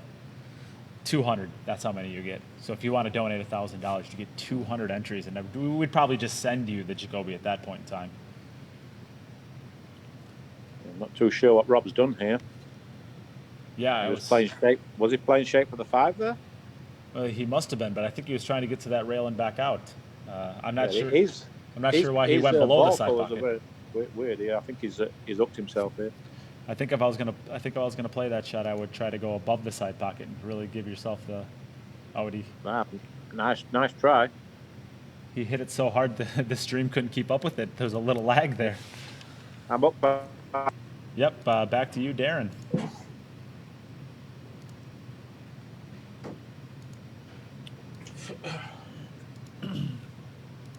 This is how good of a player Darren Appleton is. He can jump in the box, do some commentating, and then hop straight back out onto the pool table. And oh yeah, he's got no chance. But he's got no chance of missing a ball here. He's definitely running out.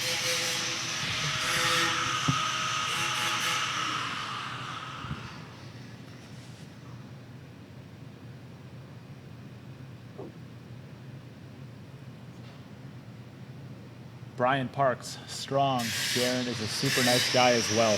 That is absolutely true. There are definitely some pool players out there in the world they kind of have that importantness to them, where they think because they're top-notch pool players that they can kind of have a little bit of a smug attitude. Darren is not one of those players. He is just as genuine off of the pool table as he is on the pool table. He's really, really a class act guy. I've really enjoyed getting to chat with him over the last few days. And man, is he smart. He is insanely smart.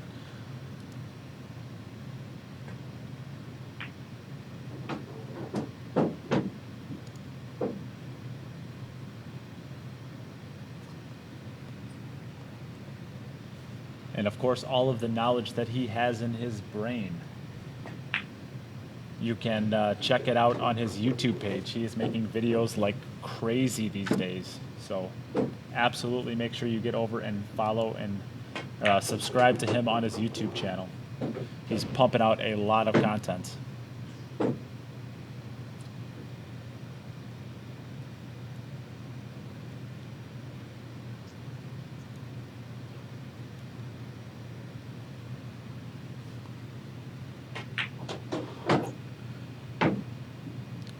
It's his cue ball is just, it's just so pure every time. It's everywhere, right where it needs to be every single time. This guy is just a born killer on the pool table. Oh, I hope this gets straight in. I want to see a stroke. Oh, bummer. He gets, again, just a perfect angle.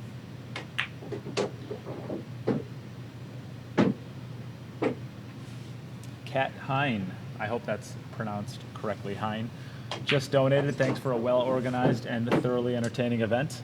Thank you so much for donating, and yes, thank you for the kind words. That is going to be the day today. Darren Appleton plays. Darren, did you play perfectly all day long? No, I meant. Oh yeah. Yep, you made a couple mistakes against me. That's right. But yeah, you great shooting today, Darren. Great shooting today, Europe.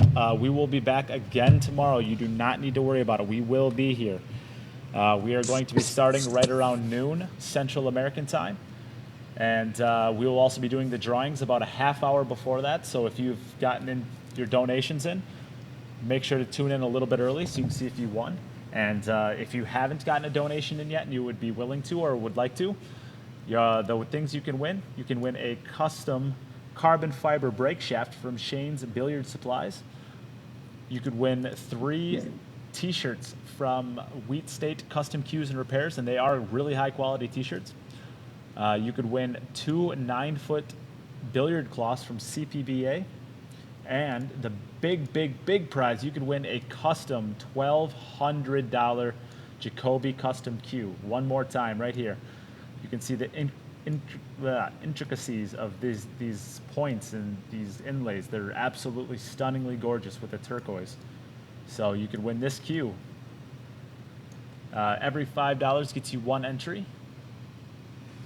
And if you donate $50 or more, you get automatically win a Cue It Up t-shirt as well. So that will be free just for donating. Other than that, thank you so much for tuning in and watching the match. And for everybody who out there has supported it, thank you so much. This has been a little bit of a throw together match in the last couple weeks. And I think we've all really thoroughly enjoyed doing it. Hopefully you've enjoyed the content. And other than that, tomorrow, make sure to tune in right around noon Central Time. And thank you for watching. Thanks, everybody. Thanks a lot, Nate. Thanks to all the players. Tune in tomorrow. It's going to be fun. Well played, Darren. Well done, Jim. Cheers, Nate. Cheers, Rob. Cheers. I appreciate everybody playing. I appreciate it. Had fun. Yeah, it was good, pal. Till tomorrow. Yep. I'll see you all tomorrow, yeah? Get your entries in for the raffles and take care, everybody. Okay, pal. See you later, mate.